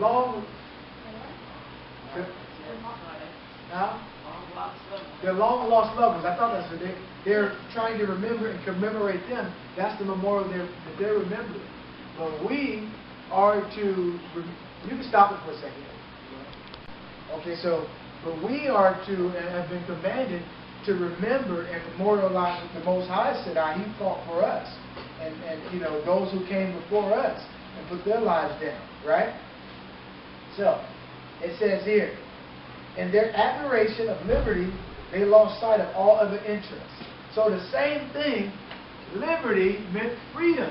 So they were fighting for freedom from the oppressor.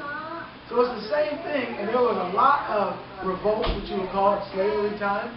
Like we hear the story, one that I can think of because it's very Nat Turner, that story where they tried. There was a lot of what you call revolts where the so-called slaves tried to rise up and get their freedom. Okay, even to this day, people can say this and can say that, but only the Most High is going to free us. Yeshua tells us that we should know the truth, and the truth shall make us free. So let's continue to go on in. So I'm just trying to lay the foundation down and go deeper into it to give us understanding to the mindset of the understanding of why those who are not in the know, who may hold fast to these celebrations or ceremonies as they're partaking in. So think of the ceremonies that happen. Okay, you have marches, you have the parades, right? All these things are happening, and they're paying, it's paying homage to something. You just got to ask yourself, to who? You got to look beyond the surface, all right? Or you can close your eyes, okay, and say, well, no, it's just paying homage to, the country. We live in a free country, okay, a democratic society, right? Where you can do it's free, and we live in a democracy here, okay? And so that's what this represents. That's what it represents for me. But the democracy for you may not be the same democracy for me. All right? And so that's what I think about. The Most High is really, He's going to even the how do you say it? The playing field. He's going to even the playing field for both you and I. And so just as I'm not, mad that it's your turn, when it's our turn, don't be mad. I hope you don't be mad. I hope that you can receive it because with understanding. And first of all, you're going to have to, because if you don't, the Scripture tells us to whatever nation would not submit to Israel, okay, they're going to be utterly destroyed. And I'm not saying that in a proud or boastful way. I say that with all humility. Now, let me go on now. How circumspect, exact, and proportionate were all their movements? How unlike the politicians of an hour, their statement or statesmanship looked beyond the passing moment and stretched away and strength into the distant future. They seized upon eternal principles and set a glorious example in their defense. Mark them, fully appreciating the hardship to be encountered, firmly believing in the right of their cause, honorably inviting the scrutiny of an... Can you stop, Elijah? Don't. Put it down. Thank you. Soundly comprehending the solemn responsibility they were about to assume, wisely measuring the terrible odds against them, it says their fathers, or the country's their fathers, the fathers of this republic, did most deliberately under the inspiration of glorious patriotism. All right? And with a sublime faith in the great principles of justice and freedom, lay deep the cornerstone of the national superstructure which has risen and still rising in grandeur around you today. Of this fundamental work, this day is the anniversary. Our eyes are met with demonstrations of joyous enthusiasm, banners, and I need you all to listen, please, because if you're talking, you really are distracting me. Okay. Banners and be respectful to that, please. Okay. Banners and how do you say this? Penitence, wave, shoot. I don't even know how to say this. Exultant, if I'm pronouncing it right, on the breeze. It's like those little banners that they have, right? The den of business too is hushed. So most of the business are closed down. Even Mammon seems to have quitted its grasp on this day. So in other words, no more about making the money. Let's our fellow American or our fellow brethren. Let's have a liking of unity. Let's all get together, okay, and pay homage to this day, right? Now, it goes on and says, the air-piercing fife and the stringing drum unite their accents with the ascending peal of 1,000 church bells. Prayers are made, hymns are sung, and sermons are preached in honor of this day. While the quick, marital tramp of a great and multitudinous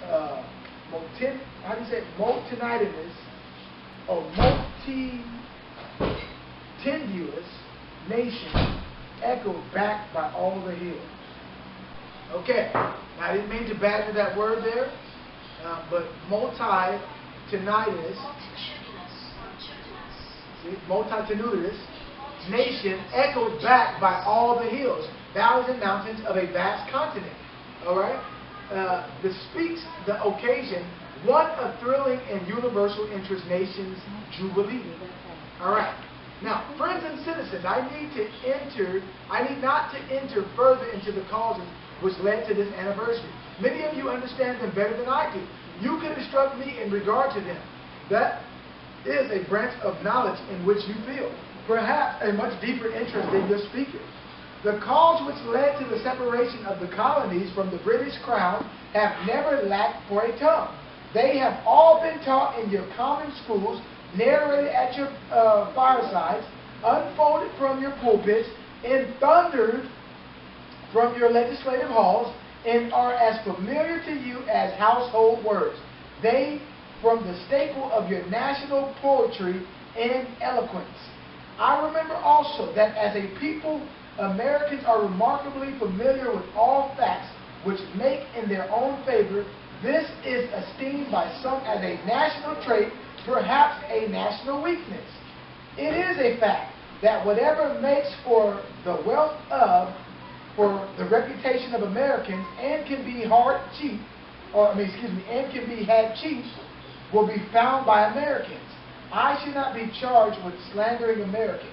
If I say I think the American side of any question may be safely left in American hands, I leave therefore the great deeds of your fathers to your other gentlemen whose claim to have been regularly descended will be less likely to be disputed than mine. Now here's the present. It says, my business, if I have any here today, is with the present. The accepted time, which it says with God in his cause, is the ever living now. Trust no future, however pleasant. Let the dead past bury its dead. Act in the living present. Heart within, and the Most High overhead. Now it says, we have do with the past only, as we can make it useful to the present and to the future, to awe-inspiring motives, to noble deeds, which can be gained from the past. We are welcome, but now at the time, the important time. Your fathers have lived, died, and have done their work, and have done much of it well.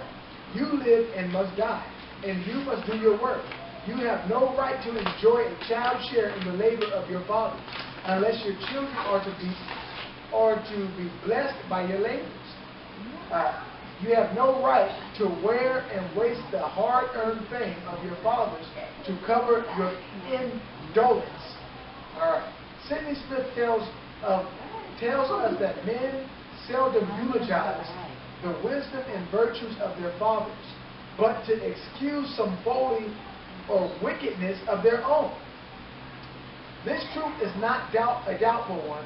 The illustration of a near and remote, ancient and modern, it was fashionable hundreds of years ago for the children of Jacob to boast, "We have Abraham to our father," when they had long lost Abraham's faith and spirit. So in other words, don't come boasting, telling us that, okay, look, this is the land of the free, home of the brave, when it's very satanic. When all these things that the Most High, because remember that this nation was built on a God-fearing nation, supposedly. That was the story behind the story. That the founding forefathers were what? Christian in origin. But then you come to find out that they were really Masons. Okay? Alright? So, in other words, it's just like one saying that, well, Abraham's our father, or we be seeds of Jacob. Well, you're not acting honorable like Abraham. You're not acting honorable like, Jacob was, right? You're not keeping the faith of the patriarchs, right? Now, so in other words, that people contend themselves under the shadow of Abraham's great name while they repudiated the deeds which made his name great. Need I remind you that a similar thing is being done all over this country today? Need I tell you that, now they go on talking about the Jews. The Jews, says that the Jews are not the only people who built tombs of the prophets and garnished the sepulchres of the righteous. Washington could not die till he had broken the chains of slaves. And that's the story behind the story. Yet his monument is built up by the price of human blood. Not only that, around the monuments is satanic things. The obelisk, that is something that was things that were in Egypt. They're satanic in their origin, right? Now, it says, and the traders in the bodies and souls of men. So yet his monument is built up by the price of human blood in the traders in the bodies and souls of men. Now, let me just jump down. Stop it for a second, Michelle. Now, we need to take in consideration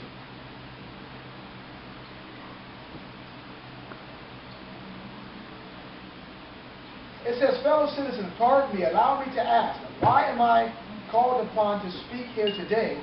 What have I or those I represent to do with your national independence? Listen carefully, y'all. So Frederick Douglass, I believe that's what I'm reading, right? He's saying, what does his independence, he was a so-called black man. He's saying, what does his independence have to do with the rest of the fellow citizens, right? Because although, understand that Paul was what? He was from the tribe of Benjamin, an Israelite of Israelites. But he also, it was said that he was, he was a citizen of Egypt too, right? So, and a citizen of Rome. So think about that. So here we are, although that our nationality is Israelites, right? We also, through slavery, we were born in this land of our captivity, our citizens in this land, right? No one's listening to me here. No one's listening, but no matter no one's listening, I'm going to keep going. And remember I said, it's better, it's a delight when the people you talk to are listening, but when you lose them, it's okay. I'm sorry that I'm trying to talk to you guys, and you guys aren't understanding. So, what I'm saying is that we are the people of the Most High's book. We are the people who fit these prophecies that I brought out in Deuteronomy 28. We're the people who went into Egypt through cargo slave ships. We are the same people that the Bible says no one's going to redeem us or freedom. No one's going to give us true freedom. Lincoln didn't free us. And any one of you that do your own research, you'll find out that he didn't free us and never was going to free us. This is what's being taught and being masqueraded around in today's society. on the very top, and no one wants to look at it, so everyone can be comfortable and sit together and wave their flags and be patriotic. When no one really wants justice. I want true justice. I want truth. I can accept that, because our ancestors broke the commandments of the Most High, and I'm very passionate about this. Our ancestors broke the commandments of the Most High. So yes, we got spanked, we got whooped. And that's how now salvation will come to the Gentiles. And salvation means that you rule. You have inherited the riches of the earth. Now you bear rule. And I'm not mad and going against authority and rising up against government or whatever the case. I'm trying to be at peace with all men, as it said. But I'm going to serve the Most High, my God, and not be entangled and ensnared and have no attachment, no desire whatsoever. As a fact, the word I use in that song, apathy. That means I have a big disinterest, and my disinterest is growing increasingly the more I learn about the wickedness and the origins of the things that are being practiced and upheld, and the things that man esteems is abominable to the Most High. So you as a man or a woman, you may esteem this particular day, because that's what man was called. And then I went in here and I said, quiet please. If you have to grab a hold of it. Thank you, because I'm really trying to focus and bring forth something. So now, the things that you hold esteem, I tried to bring forth to give you the understanding where I understand why you hold that day in esteem. And I'm not talking down on you because you hold that day in esteem. But just like Frederick Douglason, I kind of view on his side. I view on the side of the Most High. Look what he says. So it's not my day of independence. Because I'm still being, I'm still, if you live, you would have to live in this skin to really know. Okay? You really don't know unless you live like I live and experience the things that I've experienced. So I got to tell this to future generations. So that way it never let them know what happened to us. Why? Because we broke the commandments of the Most High. And not only that, I'm going to live to see what He's going to do. Remember it said, there's nothing more that makes me more happier than a man who sees the fall of his enemies. It said we were sold to our enemies. So, do I hate people because of their skin tone or whatever? Absolutely not. But if you are a friend of this world, that means you are a friend of the you are an enemy of the Most High God. And you, by default, are in compliance with the enemy. So that means your mind you're under the spirit of rebellion. You're under the spirit of witchcraft and alchemy. Right? That's what these things that they practice. So now, not to go too far, because I know I kind of went on a rant there, but I got to stress this apart, and we need to hear that.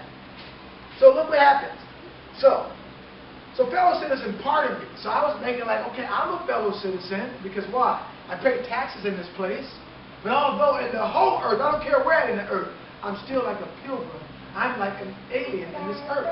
Because there's no place in this earth under the current rule until the earth is given back to the hands of the righteous. Right now, according to Job 9:24, the earth was given into the hands of the wicked. And when the wicked bear rule, the wrong judgments go forth. And so the wrong judgment is being executed. That's why no one knows about the Feast of Tabernacles or the Passover, when we were freed and delivered. So I got to look back to that time. And whenever we had a movement forbidden to rise up back in the 60s, the enemies, they came and snuffed it out. They said, if we can't beat them, then let's join them and let us control the movement. Let us control the awakening. This is what they always do. So brothers, be careful of those who are around you. All right? And let every single person got to be tried and proved. Every last person. It don't matter who they are. Even us right here, we all got to be tried and proved that we're going to be able to stand with the Most High. Because when it's all said and done, we want to found at the very end that we were faithful to Him. So that's what it's all about. So here he goes and says, I'm called upon to speak here today. What have I, or those I represent, to do? So he's representing someone else. Who am I representing? I represent the struggle. That's what I represent. I think I represent the ideology of, everyone's equal. I haven't been treated equal. I haven't. I'll never forget it either. Why I was getting pulled over all the time. just be driving and getting pulled over. Why all the police were in the so-called the black neighborhoods. Why drugs and guns were in our neighborhood. Why we were shooting and killing ourselves. I'm not making this a rant like this is a black thing, because it's not. It's just about truth. These are the curses. So if you can parallel to some of the scriptures where we read today, why our women and why the men aren't faithful to our women. Why all these things have happened. These are the curses that befell us in Deuteronomy chapter 15. See, but if you don't know this, then you don't know what you're partaking in. You're just doing it ignorant. And our people, you and I, are going along with it, going against the Most High. But I thank the Most High that He's merciful and He's gracious. So, and He said, I'm called to speak. Right? He says here, to do with your national independence. Right? Extend to us, and am I therefore called upon to bring our humble offering to the national altar, and to confess the benefits and express devout gratitude for the blessings resulting for your independence to us. See that? Tell me, somebody, does anybody get what I'm saying today? So now, they didn't teach us this in school. And now they use patriotism. And they tie it together, and it's really all set up as patriotism. Now, would it be, if it be the Most High's will, both for your sake and ours, see the separation? That an affirmative answer could be truthfully returned to these questions, then would my task be light and my burden easy and delightful. For who is there so cold that a nation's sympathy could not warm him? Who so how do you pronounce this? Obdurate, I'm not familiar with this word, and dead to the claims of gratitude, that would not thankfully acknowledge such priceless benefits. Who so stolid and selfish that would not give his voice to swell what they say, hallelujahs, right? Or praises of a nation's jubilee, when the chains of servitude have been torn from his limbs. I'm not that man. In case like that, the dumb might eloquently speak, and the lame man leap as in heart, but such is not the state of the case. Look what he says.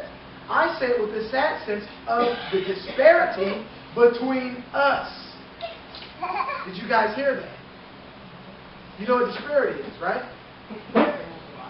Does anyone know it? I can go and explain it. I don't know. Disparity means you are experiencing. Let me give you an example, Michelle. We bought a house, or was trying to buy a house in so-called 2006, but we lost that house. We had a business, Michelle, right, and tried to prosper and pay taxes and doing all that, but why is our business lost? It was at the helm of a so-called, quote-unquote, what they would call a black man leading it, a black man having his own business. Self-reliant. Free. And see, think about that for a second. Do you guys ever think about that? Do you think about it? This is prophecy right here. So if you don't understand that, you don't have to put it up. I'm standing up for a second. If you don't understand that, you don't understand the struggles. And it's okay. We all have our own struggles. But this is the struggle of the people. See? So look what it says. Hear me again. So disparity is a great disproportionate that one has the advantage off the backs of others. In other words, because you've had grandparents, for hundreds of years get paid off the work of our people who discontinued from their heritage, who did not know who there was. I hope you're hearing this. Now you reap the benefits of it. And here we are. In your place, where your independence is at. And we remembering, hey, Brielle. we're remembering all of the things that happened for you, while our people are being taken advantage of, getting the lowest paying jobs, get the last to get hired, the first to get fired, being overlooked, have to go over and aboard to get a job that would be easily handed down because you're in control right now. So look what he says. I mean, wow, what? And there's so much more we got to. So, but such is not the state of case. I say it with a sad sense of disparity between us. I am not included within the pale of this glorious anniversary. So look how he's being respectful. You are all having the glory of remembering your warriors that was roused up and they ended up laying their life down to get free from someone that was oppressing them. But wait a minute. You are oppressing me. Your government and the system that upholds you is oppressing me. It's made to benefit you, but looks upon me, and not only that looks upon me, but taught me self-hatred and self-destruction. See? And there's really no help, right? There's no freedom. There's no liberation for me in your independence, right? So look, here it goes. So it says, your high independence only reveals the immeasurable distance between us. So when you think about that, when you see about all the stuff, the jets and all the stuff flying, right? You remember all that, how powerful we are. Well, that's our sons and daughters. And you think about when our people, the Buffalo Soldiers, whenever we went to war, they put our people in the front line to be the first to get gunned down. They put our people there first to be used as test subjects. The Tuskegee, how do you say it? Tuskegee, I pronounce it Tuskegee experience in San Francisco in the 60s. See, you all may have forgot about this while you celebrate. You might not have thought about that if that has to do with the celebration. Again, you might just be celebrating. Remember, on face value, let's not forget, we're covering everything. I'm trying to cover everything to give us a deeper understanding to this. So while we stand on what we believe and while we don't practice and sit down with you to take part with it, we respect you as a human being, as a person, but we want nothing to do with it. You can go ahead and do what you want to do. That's your holiday. That your gods gave you. Not our God. Not the Most High, our power. Not our Creator. Not the Creator of our Creators, right? So look what it says. So, it says, let me read that again. So your high independence, remember your freedom, your liberation. You were liberated. And how did you get it? No lie will be the truth. They lied, cheat, steal, and kill to get this place that you call the United States of America. We can't forget about that. So while you celebrate that, what about the people who was wrong? And how do you say that? How do you put it? When someone's taken out of their land. You guys know the word I'm looking for? Huh? Well, no, they discontinued. They were kicked out of their land. There's a word for it, but it's okay. They were forced out of their land, and another person came in because they had tactics, they had guns, they had weapons, they had all of that. So everything, brothers and sisters, remember, you reap what you sow. So, and we still haven't went to Revelation 18.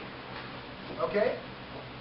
So, it goes on and says, the blessings in which you this day rejoice are not enjoyed in common. The rich inheritance of justice, liberty, prosperity, and independence bequeathed by your fathers, right, is shared by you. Think about that. Not by me. Wow. The sunlight that brought life and healing to you has brought stripes and death to me. This 4th of July is yours, not mine. You may rejoice. I must mourn. To drag a man in fetters into the grand and illuminated temple of liberty and call upon him to join you in joyous anthems wherein human mockery and sacrilegious irony Do you mean citizens to mock me by asking me to speak today? If so, there is a parallel to your conduct. And let me warn you that it is dangerous to copy the example of a nation whose crimes lowering up to heaven. I'm getting ready to go into Revelation chapter 18. This was hundreds of years ago. This was written. You and I weren't even born. But yet there are people who are at the top of big corporations, the rich who stay rich, who supposedly shape society. They pass it on down. But there's coming a judgment. The just judge of the earth is going to set everything in proper order. Are you ready? Can you stomach it? Will you be for the change? And would you humble yourself and say yes to the Most High, yes to our Lord Yeshua? And look what he says.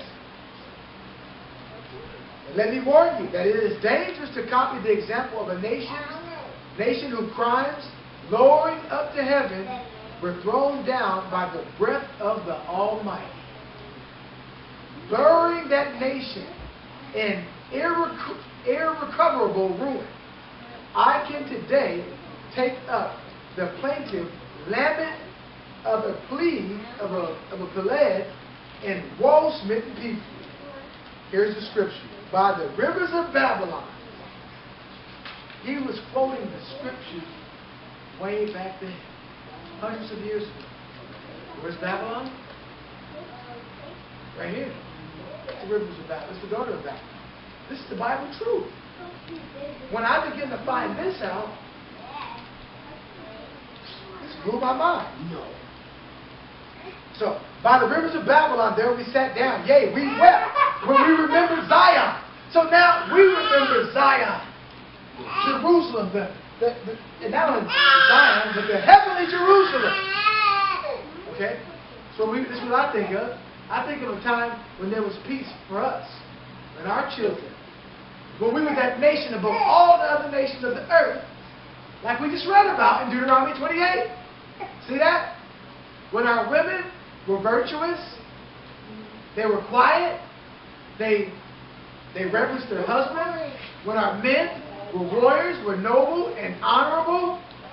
See? When our brethren dwelt together. You see how it goes together now? When together, but now our people are fighting each other. So am I supposed to say that we're being delivered when I can walk down the street, or someone that has my persuasion that looks like me, someone that looks like me will be looking at me like I'm their enemy because of the neighborhood that they're from, or because of a color that I'm wearing, or because of a Turk, or because of a woman, or whatever the case is. This is the real reality that we live in now. So before you're so quick to celebrate, I want you to understand the time that you're living in and the captivity that you're living in. So you can go there and read that in Psalms, about the river of Babylon. Let me jump down a little bit. Now, it says, and it goes on. May the right, it says, now the scripture says that if my right hand forget her cunning, speaking of Jerusalem, then, and may my tongue cling to the roof of my mouth to forget them, to pass lightly over their wrongs, and to chime, and with the popular thing would be treason, most scandalous and shocking. Remember I said that last night? It's the most treacherous, and would make me a reproach before the Most High. So listen, you people, endurers and believers of truth. If you cannot sit down with the Lord Yeshua and then go sit down with devils. So shame on you to anyone that knows the truth, that really knows. You ought to be ashamed of yourself. You need to repent now. You need to repent seriously. Okay? Because you said the Most High is your law. So, in other words, it shows you. So, if you want to take that stance and you want to do that, okay. Well, then don't tell me John 3:16 that the Most High so loved the world He gave His only begotten Son, and whoever would believe and would have everlasting life and would not perish.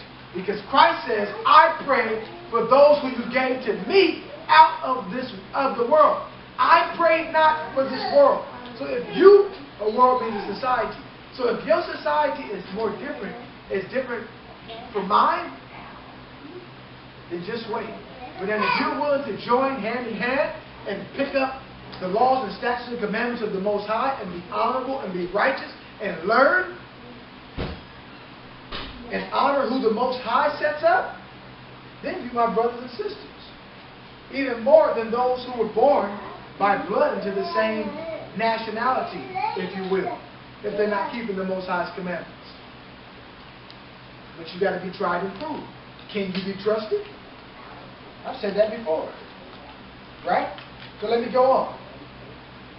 So by me partaking with you and doing what you want to do would make me a reproach and a mockery before the Most High and the world to see. That means all my other brothers and sisters who are keeping the truth, who are on the front lines of this how do you say, of this regeneration, of this not only this regeneration, of this revolution. Okay, this transformation that is happening all across the world. Okay, and not only that. Okay, it says, I shall see the day. Oh wait, hold on. Of the world. My subject, then fellow citizens, is American slavery. So he said, my subject, then fellow citizens, is American slavery. The same thing we just read about in Deuteronomy 28 and 68. Remember Deuteronomy 28 and 14. This is what I teach my children. Not only that, I teach all of those who are believers in Christ so that they can pray and begin to follow the Most High's commandments and not be afraid of this world. Here's the subject. I shall see this day, and its popular characteristic from the slave's point of view. Standing there identified with the American slave, it says, making his wrongs mine. I do not hesitate to declare with all my soul that the character and conduct of this nation never looked blacker to me than on this 4th of July.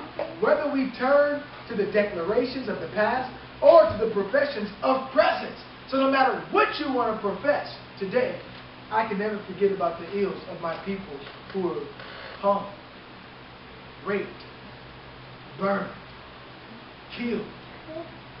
We can never forget about that. And although today we can laugh and, do you all hear that? That's the things that I think about. We want to be liberated. The Most High hasn't forgotten. Where's our compassion? For the Jews, right? Or the so-called Jews, they say, well, look, every time you hear about the Holocaust, what about the transatlantic slave ship or the real Holocaust? For over 100 million Indians, over 200 million, or more than that, so-called blacks were killed and done. Okay? That's just on one, and we haven't even gone into the spiritual aspect or the side of it. We're going to get into it today. This is what Babylon did. This is the place. Is it too much? Does it make you mad at me or hate me because I tell you the truth? Or will you try and go study for yourself and see, is this real? The choice is yours. It's there. Now, let me go on. Whether we turn to the declaration of the past or the professions of the present, the conduct of the nation seems equally hideous and revolting. So, the conduct of the nation towards the people on the forefront, they can be saying everything, yeah, peace for everyone, we're all equal. But in their actions, they're not showing so. Just because you ever heard of a few crabs in the bucket? That's saying just because a few people who are black or Latino or whatever the case is have had some success, that don't make everything fair. Just because they've done, what would they call that? Help me, guys, if anyone knows what I'm talking about. They did, what do they do when you do the equal job? What do they call that? No one's even listening to me. It just makes it very frustrating. Dang. I can't even think of myself, man.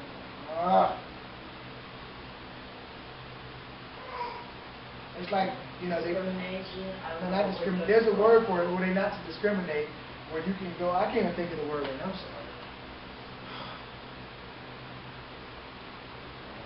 I know this is a lot. It's coming out, thank you. There was a word that I was looking for. I'm going to say it.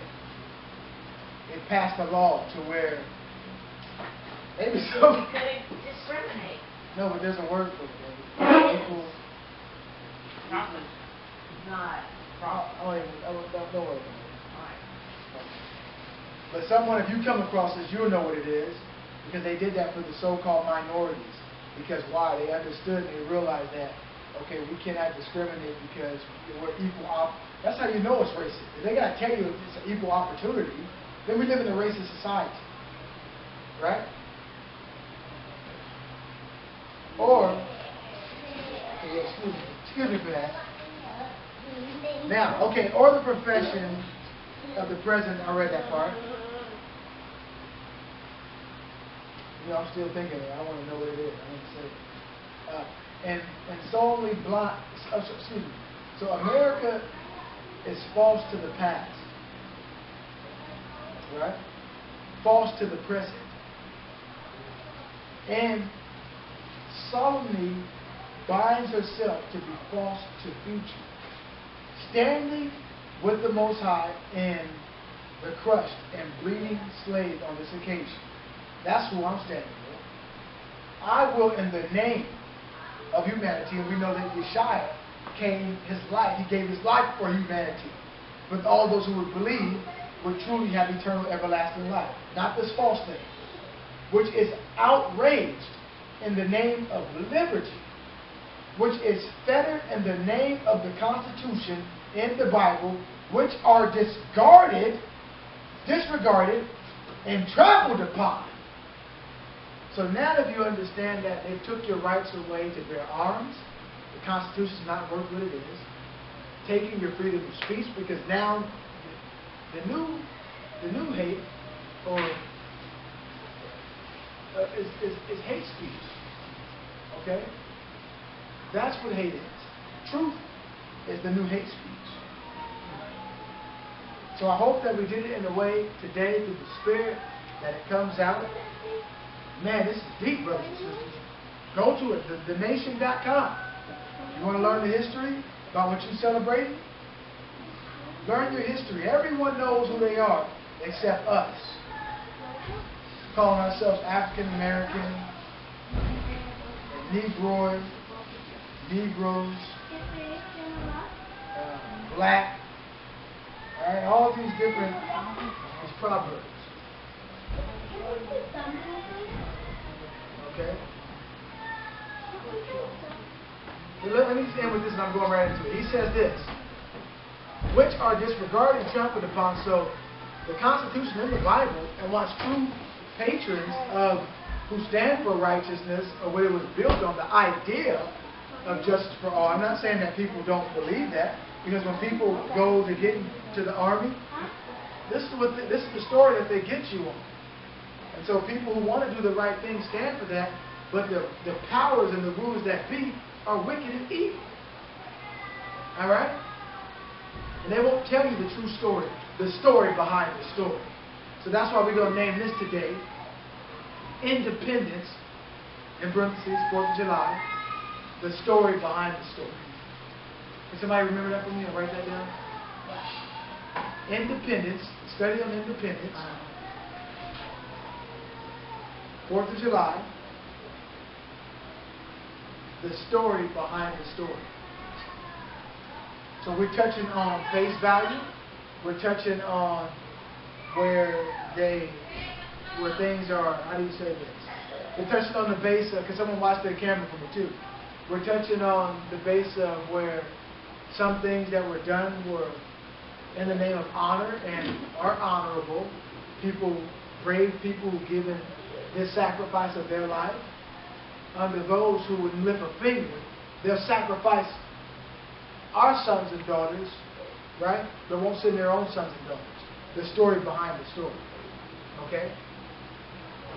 So that's why it says here that the Constitution, in the name of the Constitution in the Bible, which are really disregarded by their actions and trampled upon, dare to call into question and to denounce, which with all the emphasis I can command, everything that serves to perpetuate slavery, the great sin and shame of America. I will not equivocate. I will not excuse.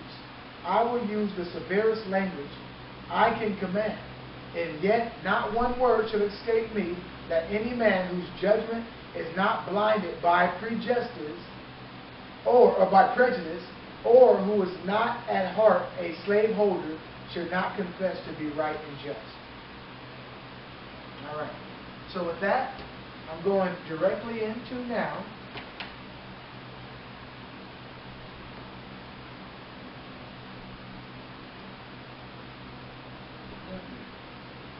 I'm going into Revelations 18. All right? Revelation 18. Chapter 18.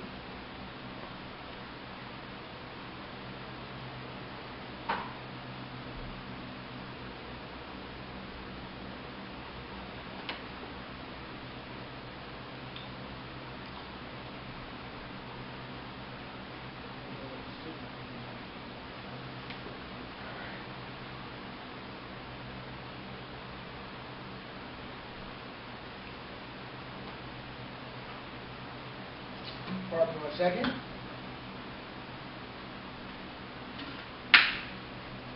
All right, let's do this. Revelations 18. There's still more.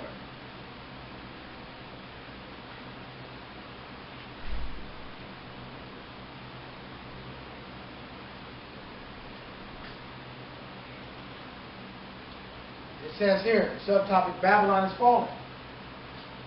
Verse 1, and after these things I saw another angel come down from heaven, having great power, and the earth was lightened with his glory. And he cried mightily with a strong voice, saying, Babylon, the great is fallen. Remember, we just read, Frederick Douglass, if I'm pronouncing his name right. We just read, he quoted the scriptures by the river of Babylon. Right? I just read that.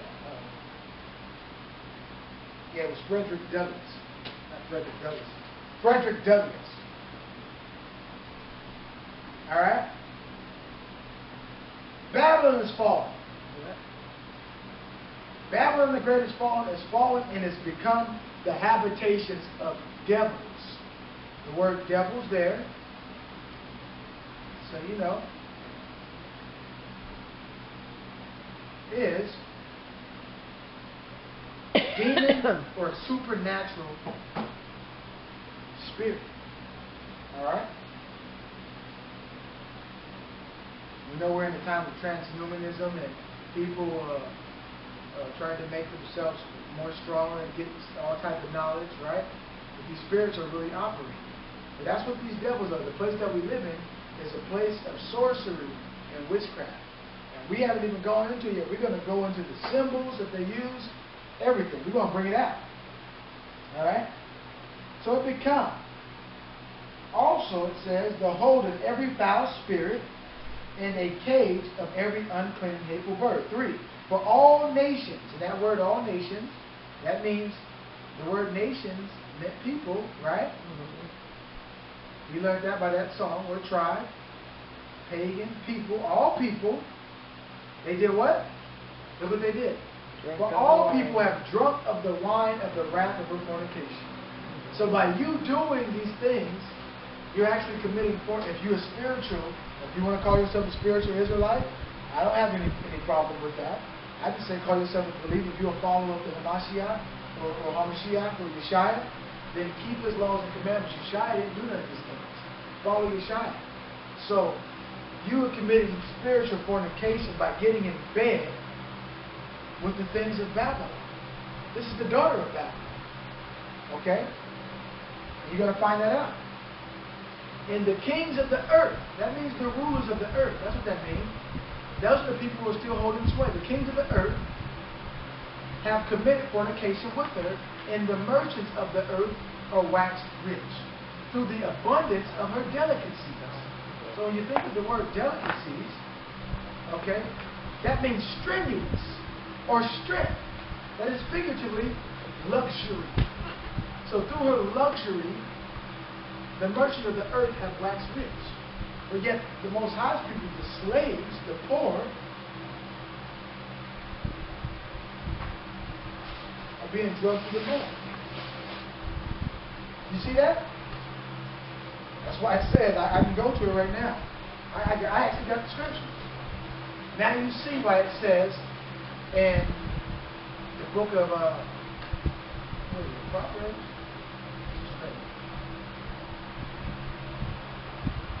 I'm not going to jump over there. I believe it was Ecclesiastes. We'll come back to that. So, the kings of the earth have committed fornication with her, and the merchants of the earth are waxed rich through the abundance of her delicacies. And I heard another voice. Here's the key. Come out of her. Right? Come out of her, my people.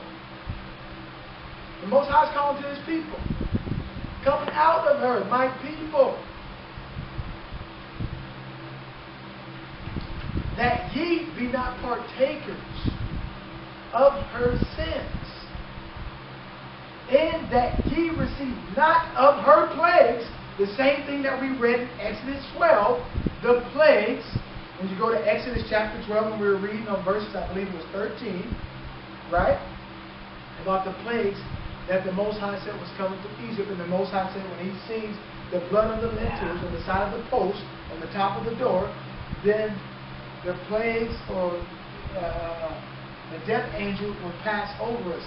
So when the Most High sees us presenting ourselves as a living sacrifice,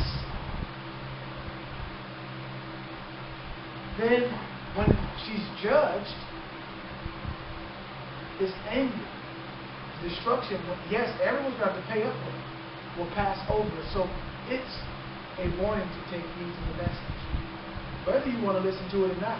Most people, they will hear it for a minute and they'll for a minute, but yet they are partakers of the system. For her sins have reached unto heaven, just like we heard Frederick Douglass saying, that her sins have come under the heaven, just for wine the video and see. Thank you, Most High, for giving us more solid word that we can stand on today. Still, that's how I know the Most High is with us. He's doing a mighty work. That's why I go through so much. Because He's doing a mighty work. For her sins have reached into heaven, and the Most High Himself hath remembered her iniquities. When you look at the word iniquities, that means wrong was done. Like Frederick Douglass was saying, fellow citizens. He says, now when I say citizens, I'm relating myself with the poor of the earth and the slaves that are here in America. I'm likening myself to those who are in the ghetto, who can understand what it means to be afflicted and oppressed and persecuted. I'm not identifying with those who are living in luxurious big houses and, okay, even though I may live in what, some people would say is a fairly big house. But I don't glory in none of this stuff at all. When we live in, they would call, what they would call this? Oh, hell no. Middle class. Huh? Middle class. There you go. A middle class neighborhood. Right? It's not the glory in this. None at all. In the kingdom, Yeshua says there's many mansions in my Father's. And heaven is in my Father's house. If not, I would have said so. I'm paraphrasing. I would have not said so. So there's many houses, many mansions, big homes, bigger than what we see here. So when you look at, I sometimes think about that all around where I'm living in. The windows are open or whatnot. Who knows where the word goes for? We prophesying into the wind right now. The bank accounts could be running over. Here it is. I'm going through Jacob's trouble. And our household knows it. But yet the Father's providing for us, keeping us intact. And so that's why At times, the Most High cuts off. Is there something in you that is not right? That's why the Most High chastens us. So if you allow the word of the Most High to correct you and chastise you, then He's dealing with you as sons and daughters. You can grow with this. So any true believers out there, pray for me, because there's an anointing on my life. All right? And because of that anointing, the enemy wants to try to snuff it out. He wants to try to tire me out or wear me out or send false brethren and false sisters and all those things and try to get people that think that I'm interested in arguing about a doctrine or arguing about this and that. Look, you do what you do. Let the wicked, if you're going to be wicked still. If you're going to be unfaithful still. Don't come around me and be double-minded. I'm tired of it. It's either we're going to be for the Most High or you're going to be with the world. So I already said, see you later. I said bye to the world. I'm gone. I'm fully made up in my mind. I'll be patient with you, but understand where I stand. This is where I side. Okay, those Americans that are in the ghetto used to go into food lockers and getting government cheese with drugs and guns in the neighborhood. Seeing, teenage pregnancies and all this stuff. Going to the Planned Parenthoods. All right? The young babies I've never seen. We ought to be disgusted right now and cry to the Most High. Where young life has been killed. Souls taken, brothers and sisters. We don't think about that, right? You're thinking about, your barbecue or whatever the case is. And it makes me sick that all of these things that they're doing, that they don't know it. And I'm not mad at those that are ignorant doing it, but it makes me sick, the lies that are perpetuated. So I got to stand for truth and righteousness. It's my least, how they word it? The least reasonable service that I can do to the Father. Those in shelters and stuff, those who have been afflicted by the crack epidemic and drugs being released into the communities. Now you see it don't matter. It don't matter about the Hebrews. What comes around goes around. Right? Those who empower unloose the drugs into the communities to kill us all, and now the drugs are taking them. This was happening. The gangs and all that stuff that was, although initial in our neighborhood, we put gangs, we got together to protect the neighborhood, when you do the research on it, and now their sons and daughters are getting into gang violence. Their sons and daughters are committing suicide. The Most High will exact His judgment. Do I wish harm on anyone? Absolutely not. But this is how serious. Let judgment rain down. So it's either we're going to be on the side of the Most High and say, Father, I'm sorry for my sins that I did. Because I used to love the things of the world. And was a friend of the world, and was a fornicator, and was an idolater, and idolater, and an adulterer, and a liar. All those things. All of it. Yes, me. I was that. Slandering my brothers, or whatever the case. Jealous of covetous. Right? Jealous because what someone else got, because they successful, their house bigger, they got a bigger promotion, they make more money, they drive a nicer car. Whatever the case is. Oh, thank you. It's all right here, brothers and sisters. On this Sabbath, we get the word today. Preparing us so that when that day is, I'll take a part of it. Okay? I want to cry to the Most High. For me personally, what I'm going to do. I'm crying. Remember, He said the past, the present, and the future. The future judgment comes. There's a present judgment happening now. So her iniquities, right? Her wrongdoing. He remembered. So now you know what the iniquities was. A matter of wrong. The Most High, through the angel, said, reward her even as she rewarded you. in double unto her. Double according to her works. So if she's going to be judged for her works, you are going to be judged for your works too. In the cup which she hath filled, fill to her double.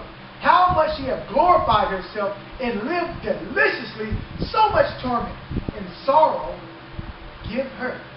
For she saith in her heart, I sit a queen and am no widow, and shall see no sorrow. Therefore shall her plagues, again the plagues, remember that word plagues, meant what?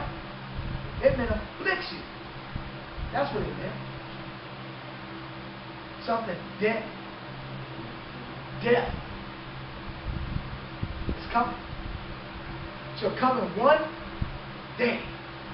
So remember, as long as you celebrate and all that you do, one day is a recompense coming. The children of the Most High, those who cleave to us, who know truth, brothers and sisters, I'm not excluding any, those who stand for righteousness, will be found standing on the right-hand side of the Most High. Meaning that they'll be in good standings because they took heed to the prophecy. They hearkened diligently. But yet it's going to be a war. Because all those around us, our eyes fail us. You know, we're a spiritual being and we live in a physical body. So it's continually being strenuous amongst us. So he said, and one day death and mourning and famine. Yeah, she's eating now. All of the people wax rich from her delicacies. Remember that? Right? And she shall be utterly burnt with fire. Remember I gave you the example of Sodom and Gomorrah. When the Most High took Lot out, the Most High is going to send the angels. The angels are being held back, and now they're being unleashed in the world. They're called the four winds. And so now we see destruction happening.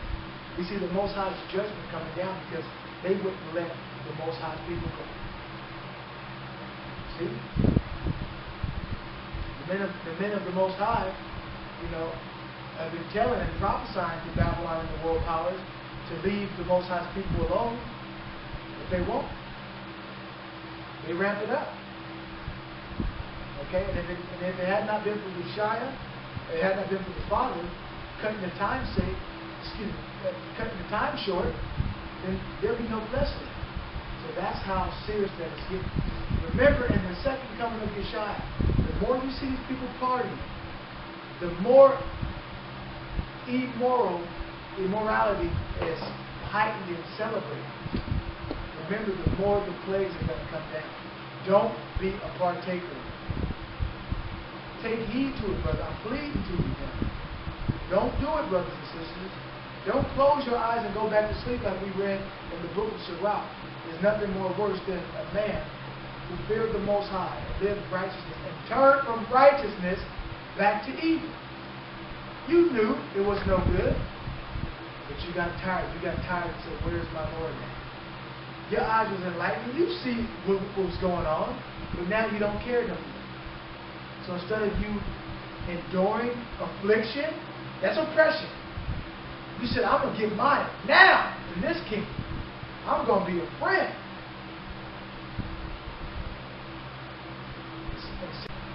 Alright? So, she'll be destroyed, it says. I'm on Revelation 18 and 8. In famine, so she'll know one day, death, mourning, and famine. Right? Because why? She glorified herself. And she shall be utterly burnt with fire, for strong is the hand, for strong is the Most High who judgeth her. The Almighty strong. Revelation 18 and 9. And the kings of the earth who have committed fornication and lived deliciously with her shall bewail her and lament for her and cry for her. For yes, the place that you celebrate. Alright? When they shall see the smoke of her burning. Revelation 18 and 10. Standing afar off for the fear of her torment. Alright? So that means that literally she's being tortured. Saying, Alas. Alas. All right? Or woe, woe, the great city Babylon. Now we know that. We'll say, well, no, this is not Babylon. There's a study that Babylon is the city, the state, and the country. Never know where it first started from. Yes, New York City. The city, the state, is actually the capital of the U.S. and the country. That's it right here, brothers and sisters. Whether you like it or not, whether you agree or not. All right? That great city. For in 1 hour is thy judgment coming. And the merchants of the earth shall weep and mourn over her. For no man buyeth their merchandise anymore. See? The merchandise of gold and silver and precious stones and of pearls and of fine linen and purple and silk and scarlet and all dyed wood. If I pronounce that right?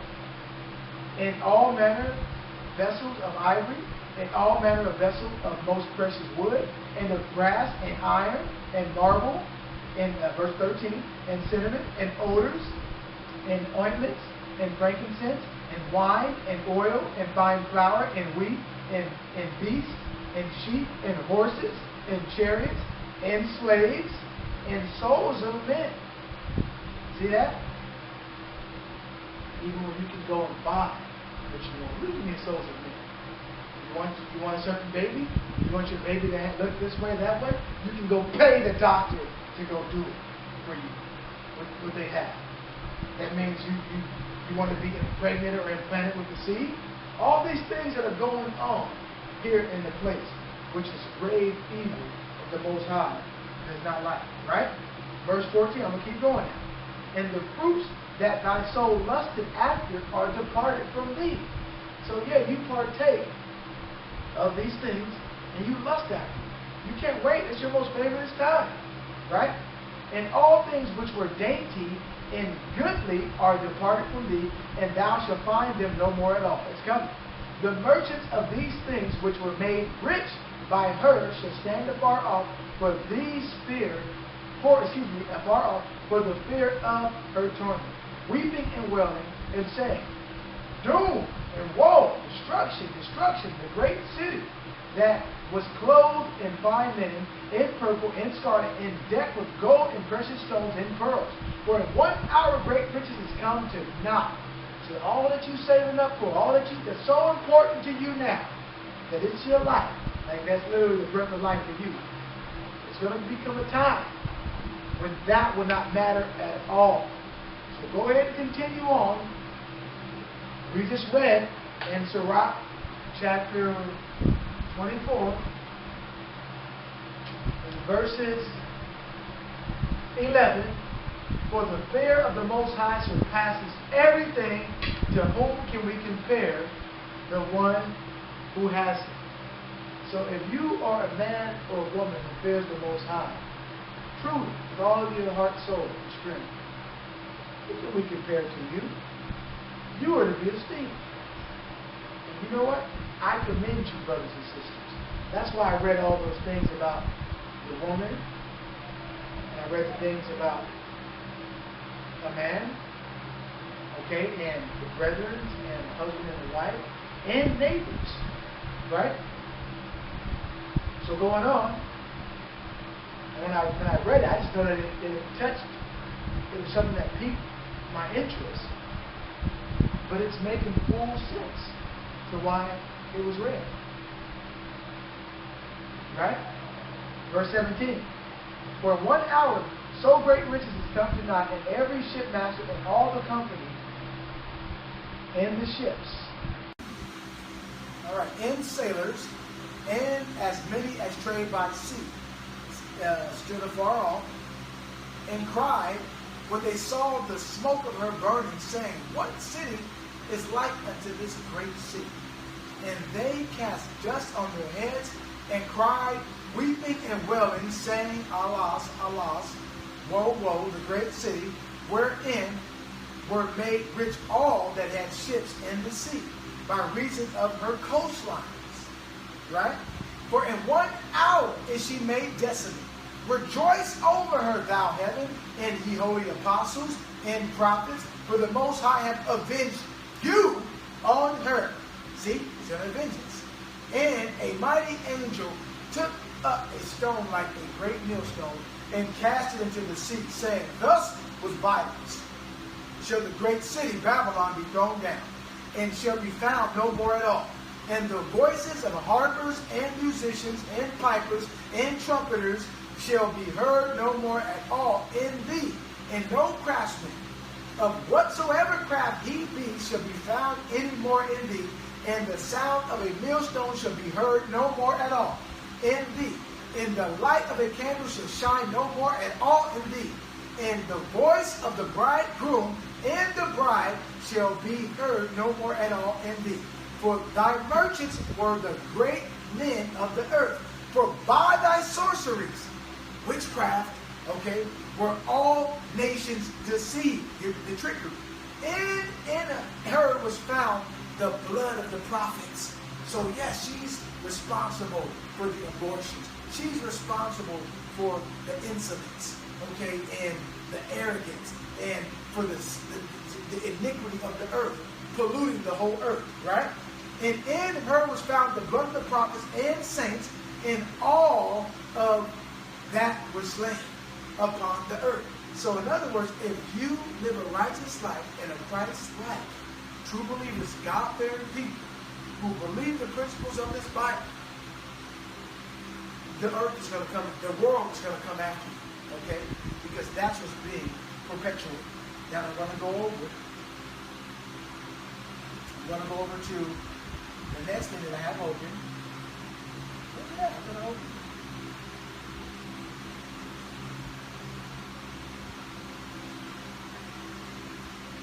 All right. Pause for a second.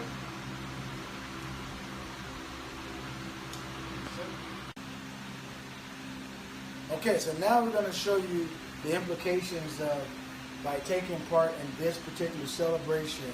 Of course, we can go into the word holy, and that meant festival, festivities, ceremonies. So there's actual ceremonies.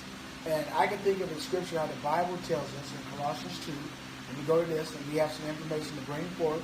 You may have heard, maybe not, but hopefully that this will definitely enlighten your eyes of your understanding. But in Colossians 2, it tells us, and starting from 14, it says, blotting out the, no, I don't want penalties, trying to down, 16. Let no man therefore judge you in the meat or in drink of the spect of an holy day, or of the new moon, or of the Sabbath day, which is the shadow of the things to follow.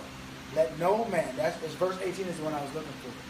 Notice how that said the holy day. So Christians who think that, they could celebrate 4th of July, or they want to do those things, it's Christian to do that, or God's okay with it, that's not a holy day.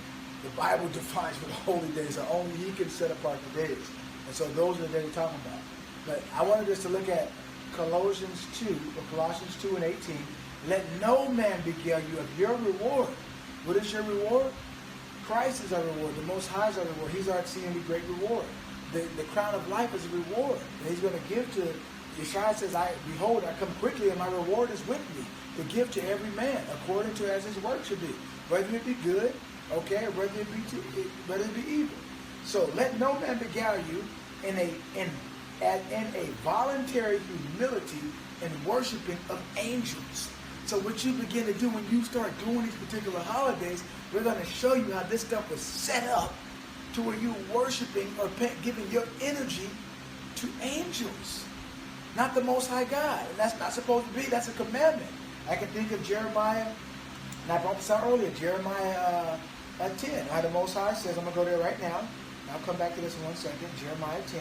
Just give a couple of precepts here, because through that precepts we get understanding in every false way that we hate. So I think it's Jeremiah 10 and is it 10 and 10?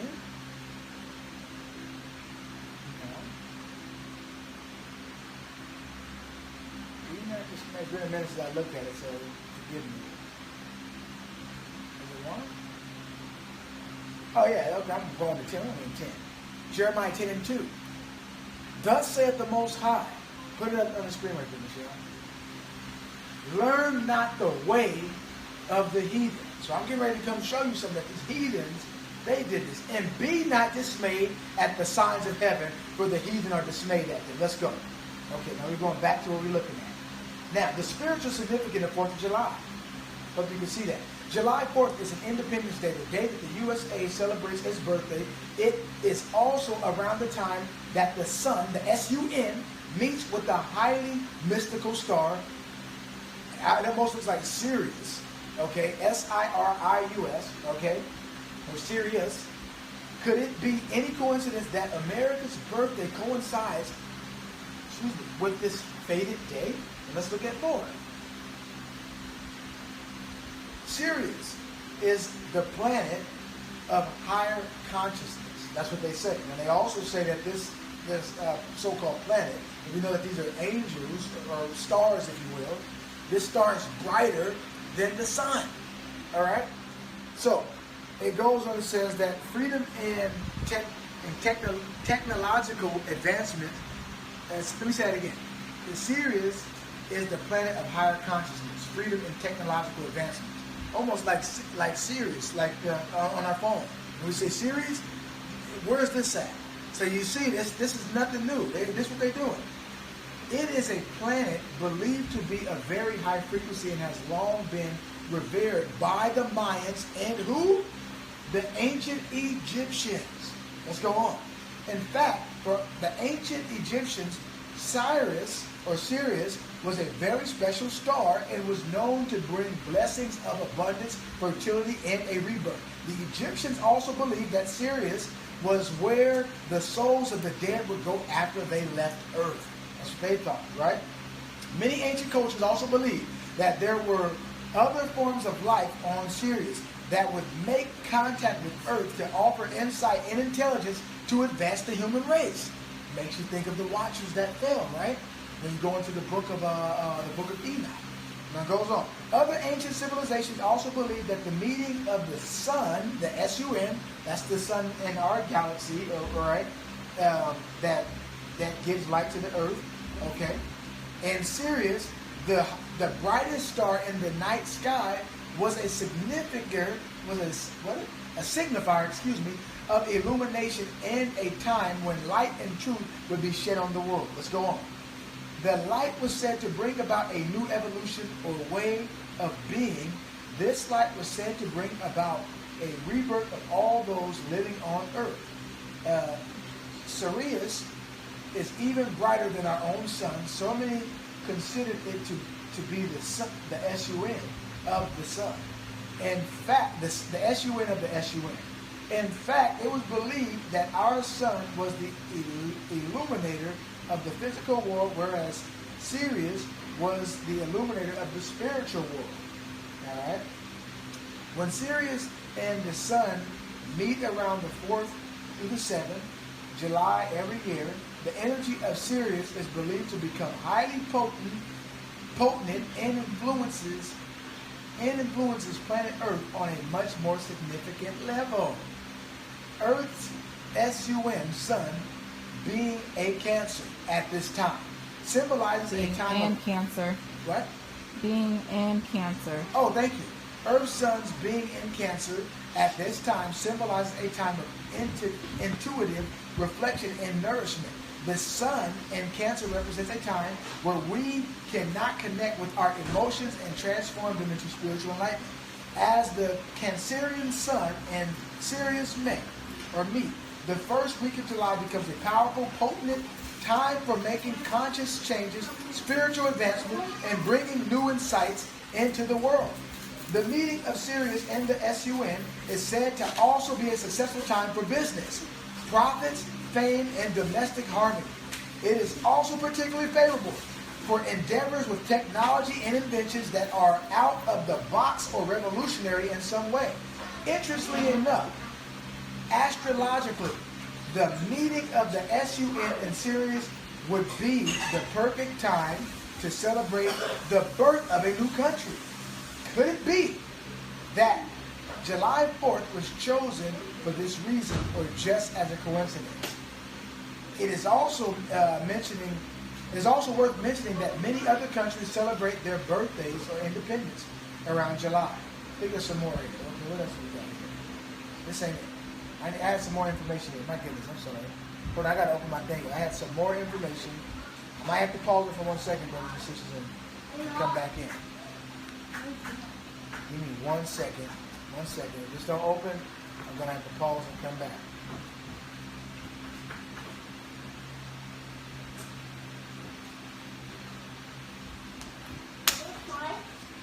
It's not open.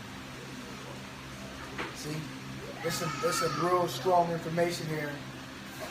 So at this time, we'll take a quick pause. You won't even notice it.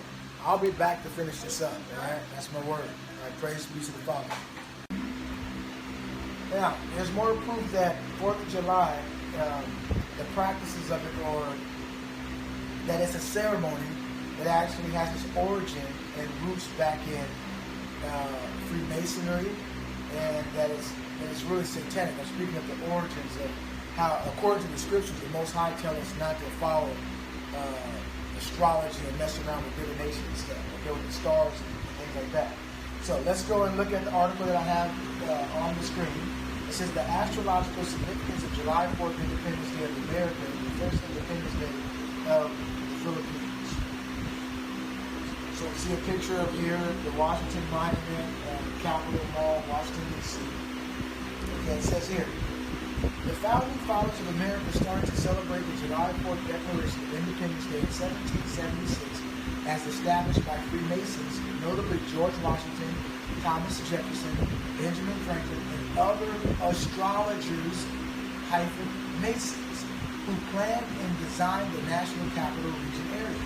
From the ancient concepts as above, so below, they built the structures aligned to heavenly bodies and stars and star maps, particularly the, if I'm pronouncing this right, the Lyokal rising of stars Sirius at certain times of the year. Sirius is known as Sabbath among the Egyptians, Al-Shira, as indicated in the Quran, Surya in Sanskrit, and Tianlin, or heavenly wolf of the Chinese purple star, is the biggest star in the sky. Brightest. Thank you. The brightest star in the sky, 20 times brighter than our present sun, and is located on the constellation Canis Major. Now, you go down some more. Now, when we're reading this, what should come to mind to you is how the Most High told us in Jeremiah 10 and 2, don't be dismayed. Don't follow the heathens, and learn not the ways of the heathens, because the heathens are dismayed by the signs in the heavens. Okay? Now, Canis Major is the larger of the two dogs which follow Orion, the hunter, at exact alignment of the belt of its 3 stars, faces the 5th star of Taurus, Hades, the bull, and the 7 stars of, if I'm pronouncing this right, you guys correct me, Pleiades. Sirius is more visible on the easterly sky of the winter solstice rising after sunset. By the ancient Egyptians, Sirius was revered as the now star, or star of Isis. Its annual appearances just before dawn at the June 21st solstice herald the coming rise of the Nile, upon which Egyptians' agriculture depended. The particular Heliacal rising is referred to in many temple inscriptions, wherein the star is known as the divine Sepah, identified as the soul of Isis. Now, the 4th of July Declaration of Independence was linked to the brightest star in the heavens, Sirius, or if you want to pronounce it Sirius, every year on July 4th after sunrise from our Earth's position. Our present sun is in conjunction with Sirius, make sure I'm reading the sentence right,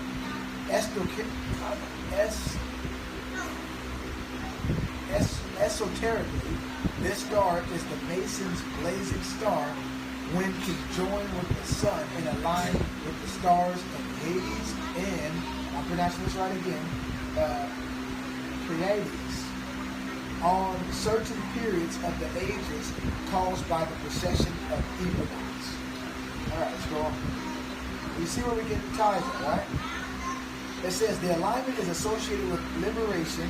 With liberation, the concept of freedom, spiritually in human consciousness, enlightenment with God, they say, right?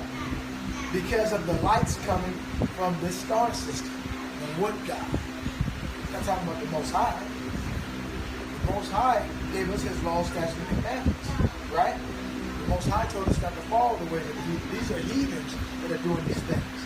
So here we got a picture of some Freemasonry thing set up. Alright?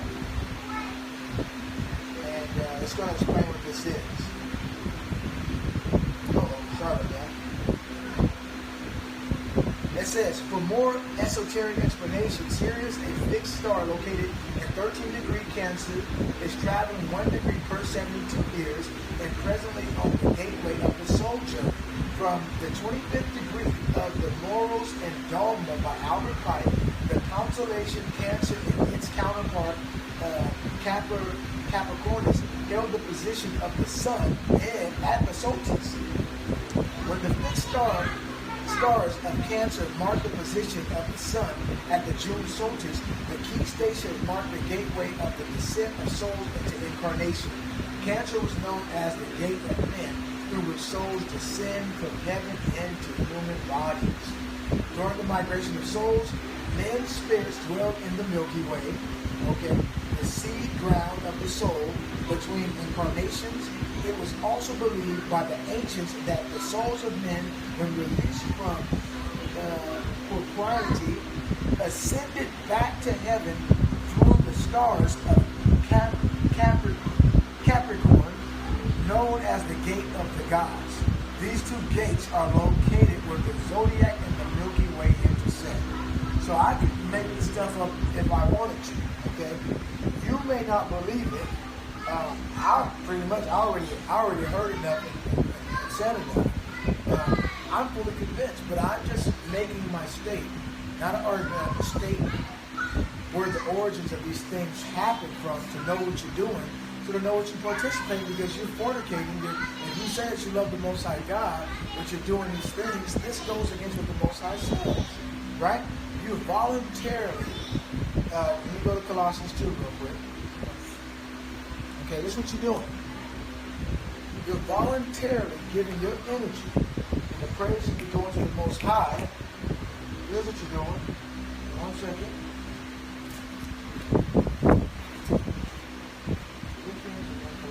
Colossians 2 and 18, I said. No, bear with me. Right, almost there. So here's what it says, 18. Let no man beguile you of your reward in a voluntary humility and worshiping of angels, intruding into those things which ye have not seen, vainly puffed up by his fleshly mind. So we got these people that's puffed up by their fleshly minds, thinking, going into all of this stuff right here, and the masses are following right behind them, doing it. Okay. Now I'll read a little bit more here. Okay. Now, it goes on and says, the galaxy Macrobus says crosses the zodiac into two opposite points, Cancer and Capricorn. The tropical points in the sun's course, ordinarily called the gates of the sun. These two topics before his time, Aries, corresponded with those constellations. But in his day, anyone know how to pronounce that? You see that? Pisces. Pisces? It looks like Pisces. Oh, there it is. Pisces with Gemini and what's the other one? Sagittarius. So what you have is the zodiac signs. See, that's why, look, brothers and sisters, I'm not any of those things. This, they say, well, you're born on this day, you're that. Don't put that over yourself right there, okay? This is where people get all this stuff from, okay? And not knowing that this stuff is evil. The Most High told us not to do that. We're the children of the Most High God.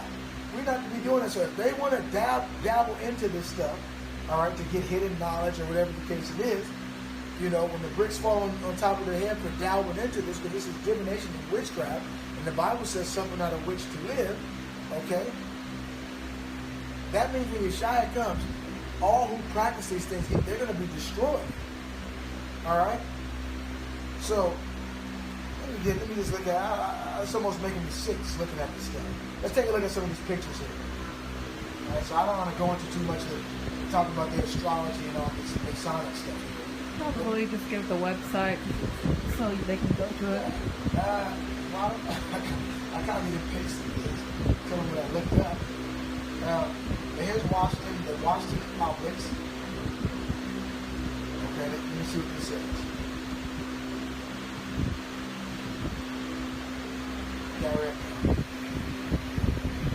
Astrological ceremony on the 4th of July. You going to take part in this astrological ceremony? Alright? Look what it says.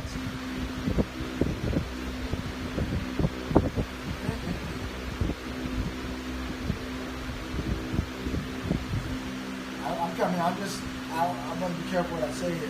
Like read some of this stuff here. 4th of July. Okay, let's go with this here. It says, according to Herschel, on the 4th of July, this is the last thing I'm going to give to you, brothers and sisters, all right? Just look at that again. There you go. You got the sun at 8 and 36 degrees, right? You got these constellations, all right? Taurus, Orion, Pleiades, what we now know like Pleiades. And look what it says now. According to Herschel, on the 4th of July, when the sun has reached the altitude of the tip of the orbits at exactly 8 degrees and 36, I guess, the sun, the Capitol building in Jefferson Memorial will align with a precision of less than 1 degree of standing at the foot of the reflecting pool. The obelisk is a sun, S-U-N, token representing the sun god Ra in ancient Egypt.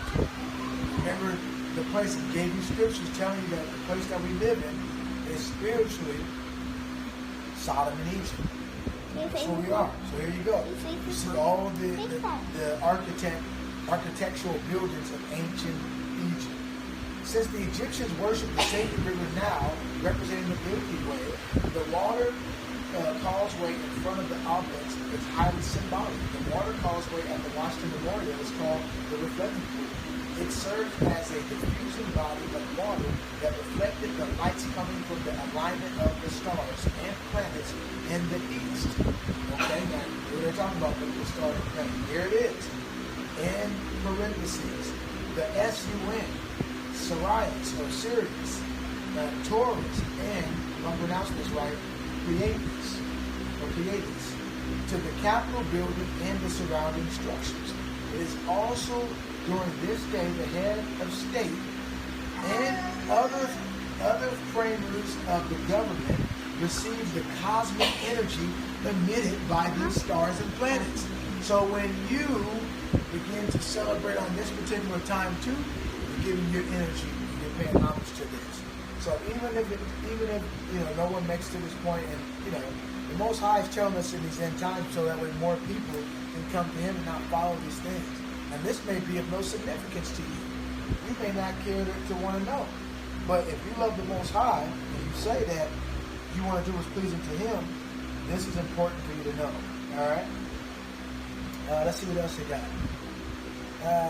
It says, American forefather Mason understands the importance of 4th of July, astrological symbol, and the effect of its ceremony, but did not impart the meaning of the profane, leaving only 2 select few Philippines, Freemasons, particularly Ross Press and whoever this person is, I want to say the people's name, all right? They told him what this stuff means right here. So even in the Philippines, they'll celebrate their independence. Go down to the picture.